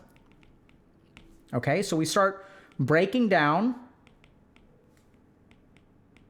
muscle glycogen. So there's some glycogen in muscles too. Okay, we're also going to break down muscles. Okay. So our muscles are going to get broken down, turned into amino acids. And then some amino acids can get turned into glucose. So once we enter this stage, we start breaking down muscle tissue and start making glucose. The other thing that starts to happen is we make fat. We start breaking down fat. So we're starting to, we're using fat all the time, but once we run out of glycogen, our heart's muscle is like, hey, we need let's start breaking down fat. Now, the key thing here is remember that one fat molecule can generate 390 ATPs worth of energy, but can also generate 1 glucose. So this is the key thing. So none of these are glucose. This stuff is not glucose. This molecule over here can get converted into 1 glucose. So the glycerol backbone, basically like the box for all of this energy, can be turned into a glucose. And so what happens is we can also make 1 glucose out of 1 fat molecule. And now we understand why intermittent fasting is so healthy in terms of weight loss. Because what happens in intermittent fasting? Let me know if I'm losing y'all, okay? So what happens in intermittent fasting, remember, we're not going to eat for like 16 or 20 hours. So we're going to use up all of so at 0 to 8 hours, we're going to empty glycogen. Okay? And then let's say 8 to 12 hours, we're going to start catabolism. We're going to like empty the pantry, if it were. So our body has like little bits of glycogen and glucose like stuck around. Like there's like the main pantry, which is our glycogen. And then our body's like, hey, let's break down some muscle. Like we can manage for a little bit. We'll start using fat more. But when you get into this 12 to 16 hour range, our body's like, oh crap, we really need glucose. And so what it starts to do is take one fat molecule, right, which is worth 390 ATPs, and basically discard everything inside the box. So what it does, it gets rid of all of this, and it's like, we desperately need this thing. We're running low on cardboard. So what it starts doing is taking all of our fat cells, emptying the box, emptying all of the energy inside. We're not going to use it for anything because we desperately, desperately, desperately need this glycerol backbone. So for every for every 30 ATPs that we need from glucose, we are getting rid of 390 ATPs worth of energy, which is why people who do intermittent fasting will burn fat at an alarming rate. They'll lose like 50 pounds in 1 year. Why is that? It's because it's a very energy inefficient way to fuel your body. So you're using 30 out of 420 ATPs. This is your energy efficiency at this point, right? It's kind of shocking. So that means that we're basically operating at a 1 out of 14 energy ratio, which is why these people lose a ton of weight. Okay? So what happens? So this is basically glucose metabolism. So what happens with gamers? So this is the lifestyle of a gamer. Okay, I'm gonna just make assumptions here, but I'm gonna envision myself back in college. So I pass out at 4 a.m. right? Having ingested something at 1 to 2 in the morning. So I've got some food in my belly. Things are going okay. I'm gonna wake up around like 10. I may not even eat anything, and I'm gonna play video games.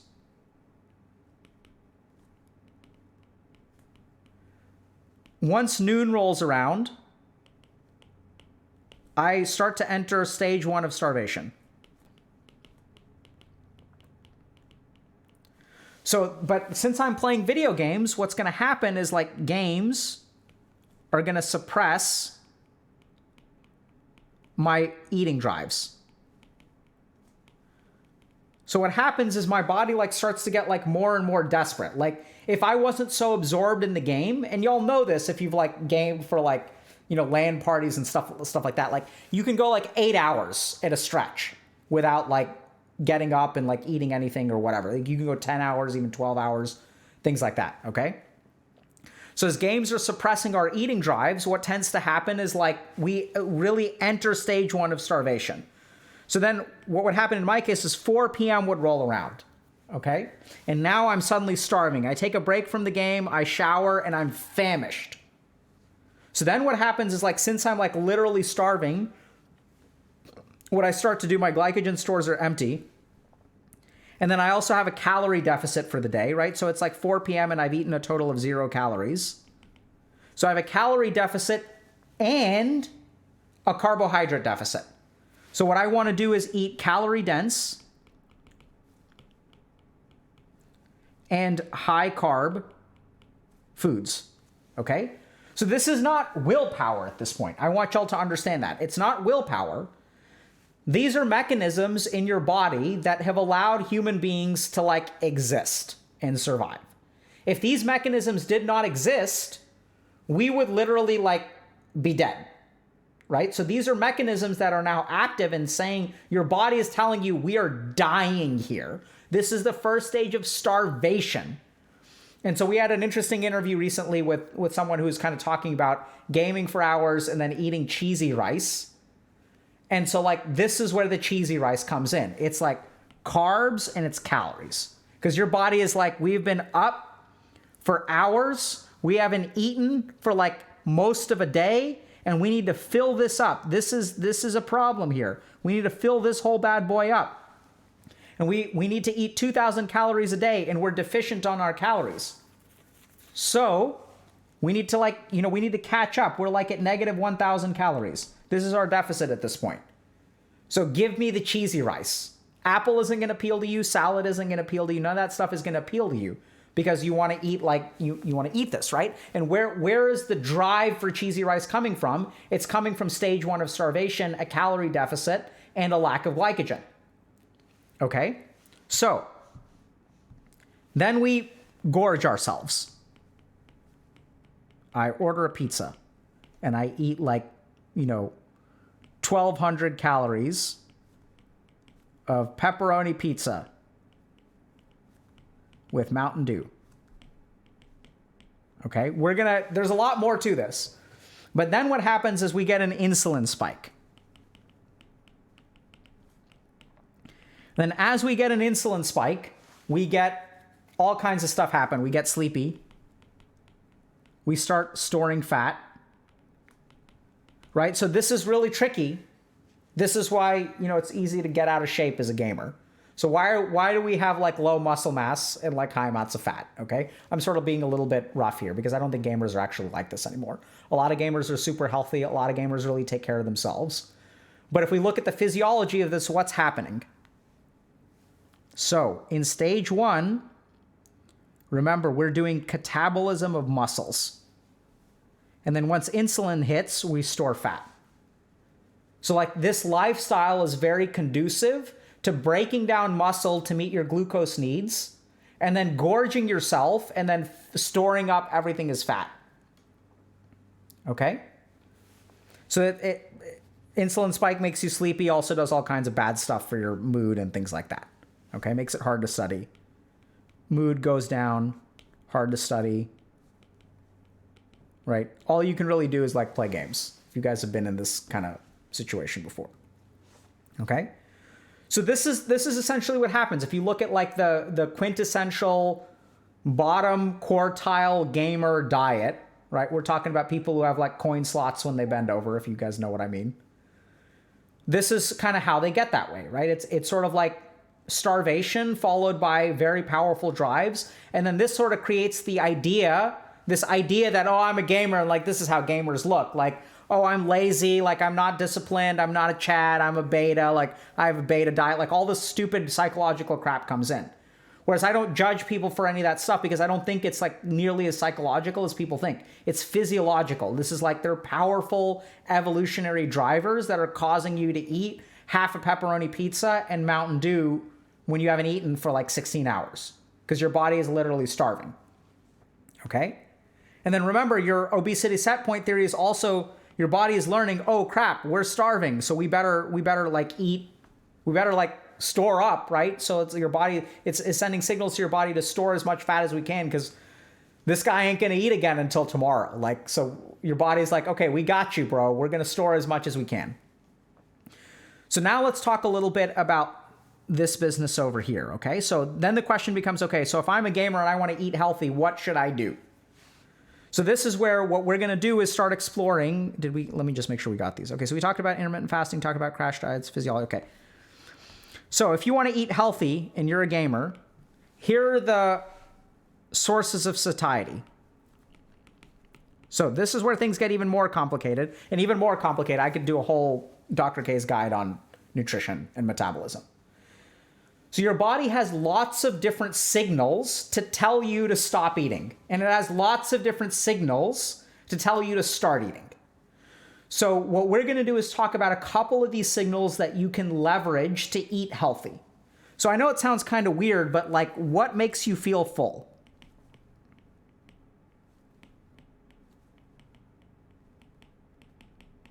Okay? So let's just think about it, right? So let's say I sit down to eat, let's say I sit down with a pepperoni pizza.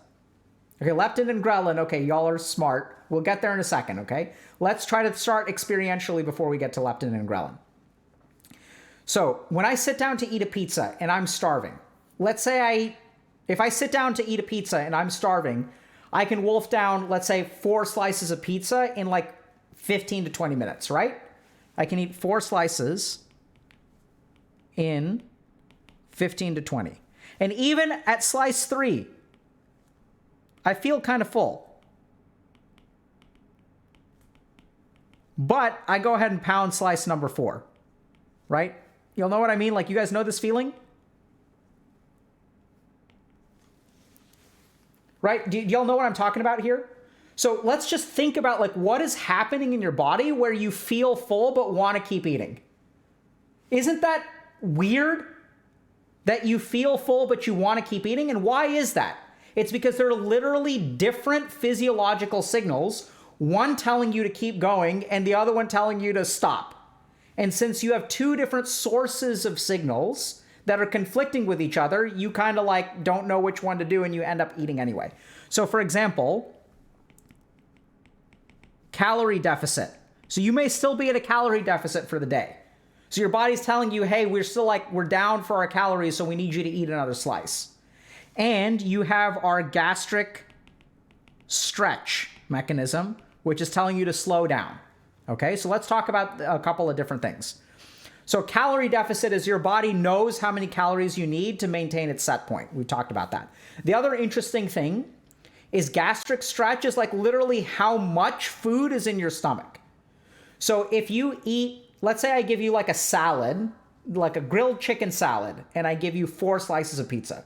Grilled chicken salad is 600 calories. Slices of pizza are 1,200 calories. You can eat either one of those and feel roughly the same amount of full, okay? Why is it that you can eat half the calories and feel the same amount of full? It's because of the volume of food in your belly. So the salad will increase gastric stretch. The pepperoni pizza will increase gastric stretch, but one of them will be way more calorie dense and one of them won't. So gastric stretch is just the volume of stuff we have in our belly. The other thing is that some of these things have lag time, okay? So let me give you guys another scenario. Let's say I eat 2 slices of pizza, and then I get a phone call that there's been a break-in at my grandmother's house. So I hop in the car, and I go take care of something. Turns out it was a false alarm, no big deal. I come back 1 hour later, and I'm still kind of peckish, but I don't eat 2 more slices of pizza, right? This is great. So someone's talking about tummy lag. Absolutely, right? If you slow down the pace of your eating, your body is like, if you take a break from eating when you're famished, you don't come back and aren't famished again. Even though you would have eaten 4 slices, like if you take a break for like half an hour, suddenly you come back and you're like kind of hungry and then you kind of feel confused. You know what I mean? Like you feel confused. You're like, I want to eat more, but my body is telling me like not to gorge myself on pizza. What the hell is this? So this is also really confusing if you stop and think about it. Are you hungry or are you not hungry? Like, which is it, bro? And your body's like, I don't know, man. I'm kind of hungry, but I kind of don't feel like eating anything. So what's going on here? Transit time in intestines. Okay? So here's another thing. So our body has a separate signal that tells you, hey, we're digesting food right now. So we have our esophagus, goes into our stomach. This is our duodenum, right? And so it wraps around and then eventually becomes our large intestine. Actually, it becomes the large intestine on the other side. So this is small intestine. And then becomes the large intestine over here. Okay? And then kind of goes around and then becomes our colon. Okay? So when we eat pizza and the pizza's here, we have gastric stretch. That tells us to slow down a little bit, but this is empty. This is actually where our absorption takes place, in the small intestine, okay? So once food gets over here, our body sends us other signals. And it's like, hey, we've got food that we're digesting. We don't actually need to eat right now because we've got food over here. But this transit takes about 30 minutes. And then depending on what you eat, stuff can stay in here for a long time or a little time. So this is where simple carbohydrates and complex carbohydrates come in. If I eat like saltine crackers or some kind of refined sugar, the transit time is very short. So what happens if I have a simple carbohydrate, simple meaning it breaks apart really easily, gets absorbed, and then this is empty like an hour later. So it's not just insulin, but then we have no signal from our intestine telling us, hey, we're digesting food. Then we get hungry again. Whereas if I eat oatmeal, like a complex carbohydrate, boy, does oatmeal hang around in the intestine for a long ass time. And I don't know if you guys have felt this before, but when you eat oatmeal, something weird happens. You don't really feel like eating, but you kind of don't feel like calorie satisfied. Does that make sense? Like you want something calorie dense. Like if you eat oatmeal, you're not going to feel hungry for a while. But when you feel hungry, you feel super, super hungry and want like something very fatty and calorie dense. Why is that? It's because oatmeal leaves you with a calorie deficit, but gives you, your gastric stretch signals are pluses, and transit time in the intestine is a plus, but your calorie deficit is absolutely present. So when you do get hungry, you want something very like nutrient dense after oatmeal, okay? Then the last thing that we're gonna do is sodium balance. So one of the most important things that our body tries to maintain is our sodium concentration. This is critical. So our kidneys work really, really hard to keep us at a sodium level of 135, about, okay? So if we eat a high amount, so if we eat saltless food, our sodium balance is gonna be low and we're gonna wanna eat more calories. On the flip side, if our sodium balance is high, and we'll talk a little bit, we don't necessarily want to eat high calorie, high salty food. That's bad for you, but we'll talk about this in a second. But our body tries to maintain sodium balance. And if we get a high sodium load early in the meal, what's going to happen is we'll feel less hungry. So it's kind of weird, but like, when food is salty, you just don't feel like eating much of it. And like, why is that? It's kind of weird, right? It's just salty. You can drink plenty of water. Why don't we feel like eating high salt food? And it doesn't have to be like drastically salty. So if you look at like your salt threshold,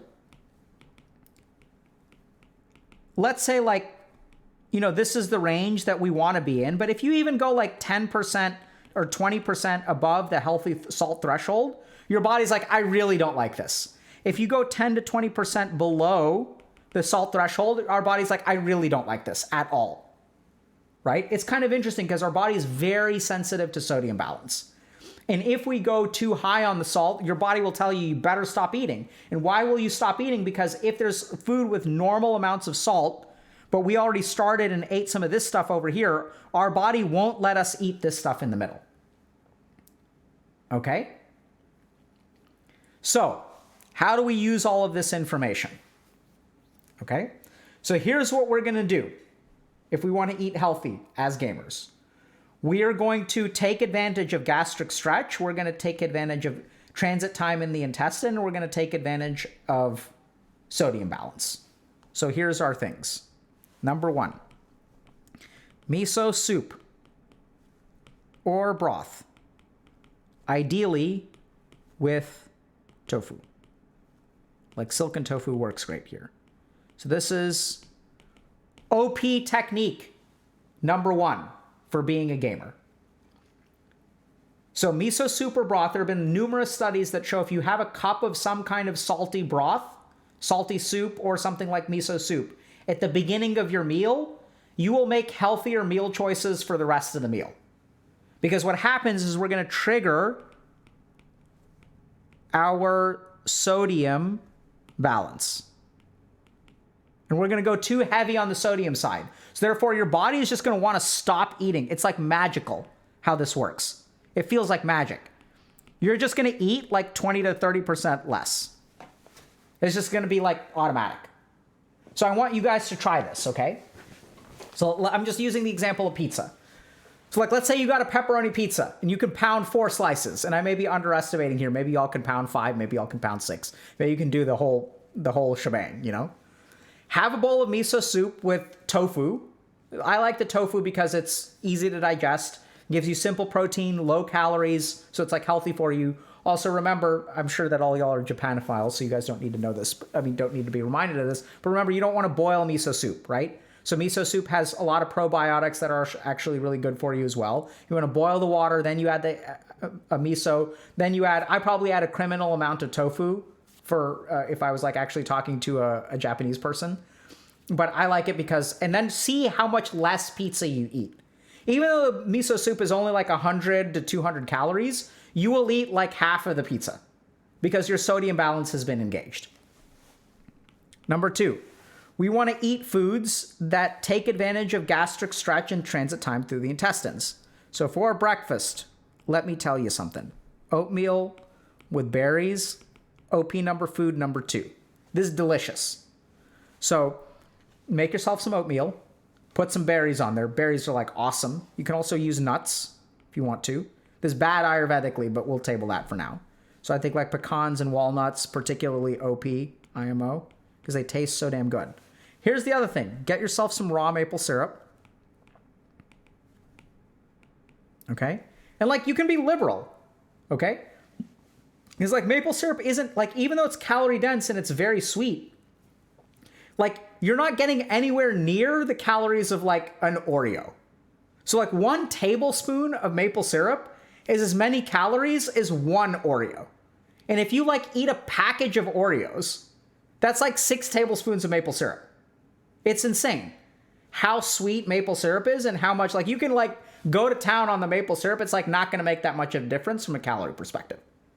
So like season it to your flavor. Like you can also add cinnamon. It like tastes really good, chat. I'm telling you. Oh, misspelled cinnamon. You can go to town with this stuff. And the thing is, it actually tastes really good. So my approach to diet is like not to deprive yourself. Like you should eat things that are delicious. If y'all have had miso soup, it's like friggin' delicious. Oatmeal, when like dressed up properly, is friggin' delicious. It's amazing. Put some coconut flakes in there. This is all really good for you. Coconut's really good for the skin. Really good for vatas. This is also very vata alleviating. Right? So get yourself some berries. Get yourself some nuts. Put some raw maple syrup in there. So we're going to get antioxidants. We're going to get fiber. We're going to get vitamin C. It's going to be tasty. We're going to get good coconut oils and phytonutrients. If you guys want to go nuts and you want to go the health food route, you can put some chia seeds in there. Get yourself some omega-3. You know, you can put all kinds of crap in there. It's like, this is like, it's like the miracle meal. And it's going to taste good. You just like season it however the hell you want to. I don't care. Make sure you put a pinch of salt. That's the other thing. And if you want to go whack and get some inspiration from kanji, you can make a savory oatmeal. Okay, so this is oatmeal with soy, sesame oil, green onion, and tomato. Chili oil too if you want to go nuts. I'm telling y'all, it's delicious. Honey's fine. Just make sure you don't eat honey. Heat honey. Right? Just go, like, and the thing is, this is not hard to make. It doesn't take long. You just like stick some oatmeal with some water, and then like the rest of the crap is raw. Like you don't even, like if you've got blueberries, you just have to wash them and toss them in there. You don't even have to like cut anything. It requires no knife. So like the principle of the gamer diet is that it's like easy, healthy, tasty. It's got to be all 3. Otherwise, like we're not going to do it. Right? Because I've got some Ag's Labyrinth to play. I don't know about y'all. I don't have time to do complex stuff. Okay? So then the cool thing about the oatmeal is that we're going to get like transit time through here. So by the time lunch rolls around, you're going to feel like oddly hungry, but sort of full. Okay? So then if you want to, you can do oatmeal and then you can do your miso soup. You can eat something else. And then basically, if y'all do this, like you need whatever the hell you want to for the rest of the day. This is the other thing about the gamer diet is like we don't want to go too hard too fast. Because if we try to do too much stuff, it's going to take too much willpower and like we're going to end up failing. So my philosophy for eating healthy is to make small sustainable changes that don't feel bad to make. And I would start with just these 2 things. Okay? And what we're going to do is take advantage of the sodium balance with something like miso soup. We're going to take advantage of gastric stretch and transit time in the stomach through oatmeal. TLDR, eat oatmeal and miso soup. You don't need to understand the rest of it, I guess, if you really don't want to. But the reason I teach all this stuff is not just eat oatmeal. It's like once you understand the principles, because then someone's going to ask, Dr. K, what if I don't like oatmeal? Then it's like, I don't care, man. Just pick something that is going to stay in your stomach for a while, is high volume, and like is tasty. So you can absolutely do like grilled chicken breast.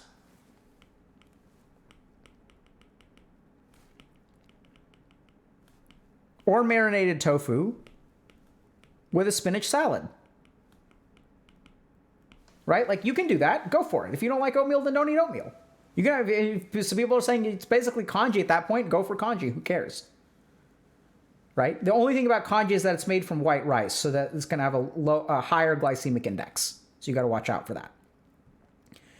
And the goal here is to understand how to make healthier food choices. And the cool thing is that if you can get either of these things into your belly, then for the rest of the day, your food choices will automatically be better.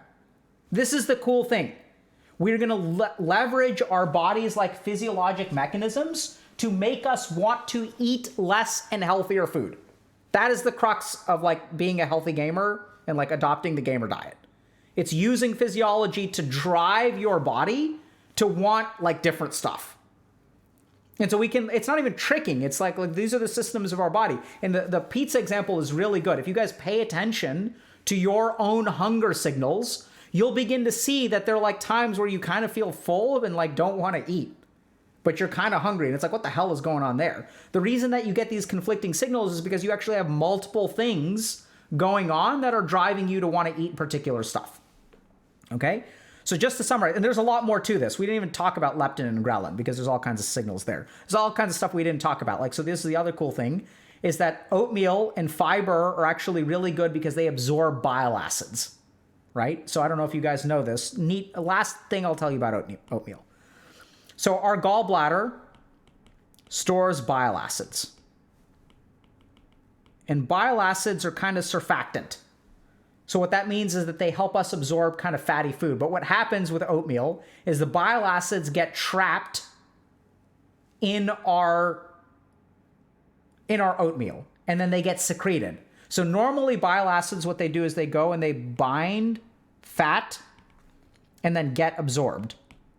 And then we recycle the bile acid because the bile acid is good. Here's the thing. When we eat oatmeal, they get trapped and excreted. Isn't that bad? Don't we want to recycle our bile acids?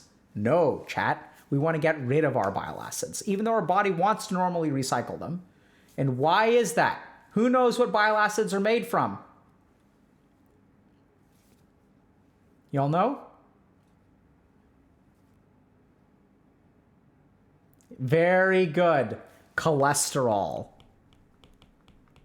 So, you know how oatmeal lowers your cholesterol? Why does it lower your cholesterol? It's because it traps and excretes cholesterol from your body. So it's so good. It's great. Anyway, so there's all kinds of stuff is the point. But let's kind of summarize. So to begin with, if you want to understand why gamers eat like crap, start by understanding we started by talking about crash diets and why crash diets don't work and how actually going on crash diets may be worse for you in the long run because they trick your body into thinking this is a period of famine and then it alters your weight set point and then your body wants to come back bigger, badder, and fatter than ever. Next thing that we did is we talked about the physiology of energy metabolism and a little bit about biochemistry and intermittent fasting. Why is that? So we can understand how the body works and what its signals are based on. So a big part of the signal that we're talking about is our glycogen stores. And specifically what happens with gamers is games are so good at suppressing our bodily signals that we enter into the first stage of actual starvation. And as we enter into stage 1 of starvation, our body is like, oh crap, we are starving. Let me gorge myself on 14 tacos because I am starving. And so then once we enter the first stage of starvation, our body is deficient in both glycogen and calories and causes us to eat unhealthy things. This does not mean you have poor willpower. It does not mean you're an idiot. It does not mean you're a beta. It doesn't mean any of that stuff. All it means is that all of the evolutionary work that your body has is driving you to eat calorie-dense food. The amount of willpower that it takes once you are starving is like an astronomical amount, which is why we always make poor food choices. And so then what we did is we talked about the there's more than 4, but 4 signals that our body uses to tell us how much to eat. That's the calorie count, the gastric stretch, the intestinal transit time, whether there's food in our intestines or not, and our sodium balance. And if we start utilizing some of these other things, which by the way are responsible for the weird hunger levels that you're at, like if you eat 2 slices of pizza and then you take a break, then you don't feel like eating 2 more, even though you're kind of hungry, and then your body's like kind of confused. So the hunger confusion that we sometimes experience comes from essentially contrary signals from these different mechanisms in our body. And so we can actually leverage some of those to drive us to not want to eat unhealthy things. So the gamer diet is not about willpower. It's not about making healthy food choices. It is about using your body's natural physiology to push you to eat healthy things. It's not going to require willpower. It's going to happen automatically. Your body's going to be like, I don't want to eat that. I don't want a pizza right now. That sounds actually gross and disgusting. That's what we want. And so the key things, the 2 examples that we used here are miso soup and oatmeal, because I think those are just really tasty and you can like doctor them up and things like that and they sound great. But the key thing, the reason that we go into all the information is, first of all, y'all are smart, so you can use this information, understand it, internalize it. And instead of going for a specific answer, because I know that some of y'all are going to say, miso soup is not available in my country. I'm allergic to tofu. Okay, like whatever. Like understand the principles, and then instead of like, and this is my problem with the internet. It's like the internet is like, eat these 5 superfoods. Right? That's what the internet says. If you want to be healthy, eat these 5 superfoods. And 5 days later, it's going to be like, eat these 5 superfoods. The new superfood that will revolutionize your life. The new superfood. Eat it. Eat the superfood. And despite all of the superfoods that we've all discovered, people are still like obese and unhealthy. What's going on? People are dying of COVID. I thought the superfoods were supposed to help. Didn't superfoods fix everything? No, it's because like going to the answer, the TLDR is not actually the important part of the information. The important part of the information is all this crap. Once you understand, you can start to make customizable, good diet choices for yourself. So what can I eat that's going to stick around in my belly for a long time? What can I eat that is high in sodium at the beginning of the meal? You don't want to like pack yourself with sodium, right? So you want to eat a high, and there's more details about this. So if you eat sodium that's distributed in a large quantity of food and drink a bunch of soda with it, that is actually not going to increase your sodium concentration because you're adding volume with it. So tendies don't count. Even though tendies are high in sodium, they're just bad for you because they're filled with other stuff, and they actually maintain a certain osmolarity when you chug a big gulp with your tendies, right? So we actually don't want to do that. That's why we want to eat like miso soup.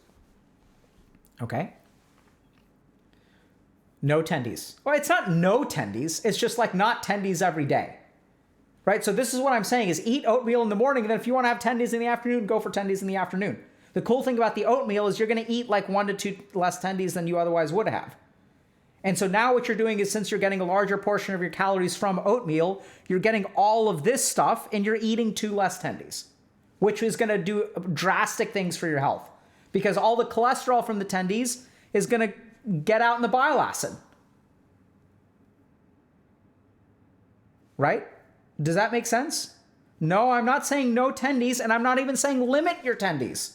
This is very important to understand. I'm not saying limit your tendies. I'm saying if you eat oatmeal, you will naturally want less tendies, which is a good thing. Right? Because it's not like you're eating 40 tendies a day. You're eating like a certain amount, and you're happy with that amount, and you will be happy with the newer amount too. It's just you're going to like want them less, which is like what we want. Because heaven, like a case in point, if I told y'all to limit your tendies, everyone would go into a nerd rage. So that's why I can't tell you to limit your tendies. It's never going to work. All I have to do is trick you into eating foods that will make you want to eat less tendies. Does that make sense?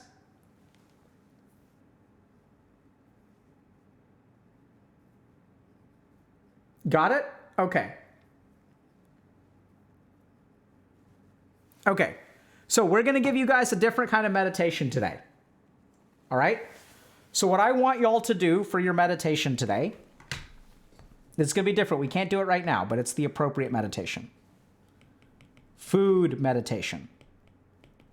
And what does this mean? Does this mean mindful eating? Take a bite and taste it fully with all of your being. No, screw that stuff. This is what we're going to do. You're going to start a meal. Take whatever you would normally eat. So let's say 4 tendies. Or 6 tendies. Stop halfway. Wait 30 minutes. And then see. And you're like, see what, Dr. K? Just see. Just see what you feel.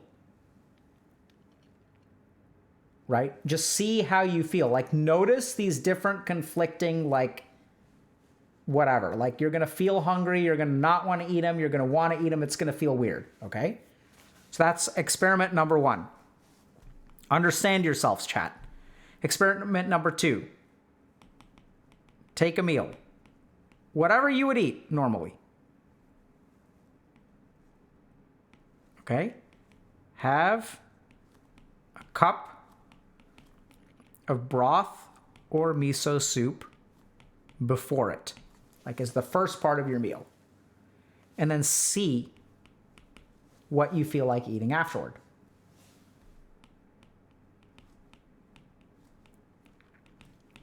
So you may say, Dr. K, how is this meditation? So meditation is about focusing on the present and like observing an experience, right? So oftentimes we'll focus you on stuff like the breath, but the point of the meditation is to be in the present and to focus.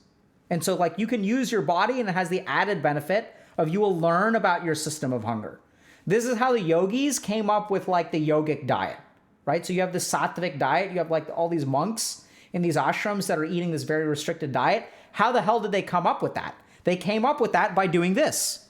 They sat down and they looked at themselves and they're like, how do I feel after I eat this food? What happens to our body? What happens to our mind? Okay? And this is how they did it. Let me see if there's a third one. Yeah, so the third one, eat oatmeal as your first or last, probably first is better, meal of the day. I'd recommend first. And then see what happens to the rest of your diet choices. See like how you feel and what you crave and what alters about your craving. Got it? So these are your meditations. I'm not kidding. This is actually a meditation. So notice yourself. Okay? So one person is asking, when's it starvation and when's it fasting? Fasting usually gets you into the first stage of starvation. So starvation has 4 stages. Or maybe 5, technically. Stage 1, 2, 3, maybe it has 4, I forget. Maybe there's one more over here, I forget. These are like severe. This is like kwashiorkor and like things like that. It's like bad. So this is where we are most of the time. This is where we can get to some days. We may get to some level of this if you're on a truly ketogenic diet. But this is where things get kind of confusing because you're not really starving, but you're in like ketosis. So it's like, this is where the definition kind of breaks down some. But this is like no glycogen. So when we fast, we'll get into like stage 1 of starvation for sure, if not stage 2. And fasting can be super healthy. Okay? All right. Nutrition lecture. A little bit different.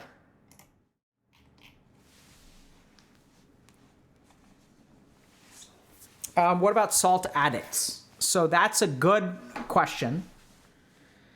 So we each have sort of a set point for salt too. And if people are like have high sodium diets, like you can adjust those over time, like alter them over time. Let me just make sure I'm gonna go.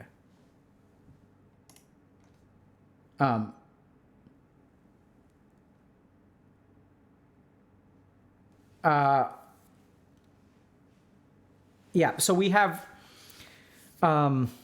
like a salt set point, which takes like 2 to 3 weeks to adjust. So if you reduce your salt consumption for like 2 to 3 weeks, it'll like normalize. But those 2 to 3 weeks are tough. Yeah, I mean, so there's a lot of stuff about fasting. There's like spiritual like components to fasting and all that kind of stuff too. Beyond the scope of this. So this is why we make Dr. K's guide. So a lot of people have like want more complete stuff, and the challenge on Twitch and YouTube and places like that is that there's no like way to like store or organize that information. You may think, oh, but like, can't you organize it on YouTube? Not really. So I don't know if y'all know this, but most people who watch YouTube don't watch like 14 videos in a row, right? YouTube is all about like a single video that has impact. The YouTube algorithm does not love to recommend 14 videos in a row. They love to recommend like one video from here, one video from there, one video from there, one video from there, which is totally fine. So like that's why we have that kind of stuff on YouTube. But for people who are interested in a lot more longitudinal stuff that's like more complete and answers a lot more questions, that's what Dr. K's guide is for. Okay, what do y'all want? Who should we raid? Raiding someone small? I forget.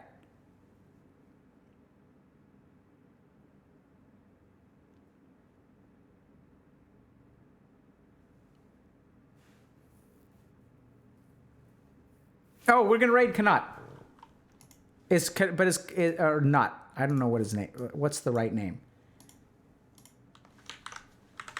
No, we're. I think we owe Kanat a raid. Okay, Kanat is live. Okay, we're gonna raid Canute. It seems like there's an ad running right now, but I don't know if that's just me. Let's see. Oh no, he's there. I don't know what he's doing. But okay. Well, let's raid Canute.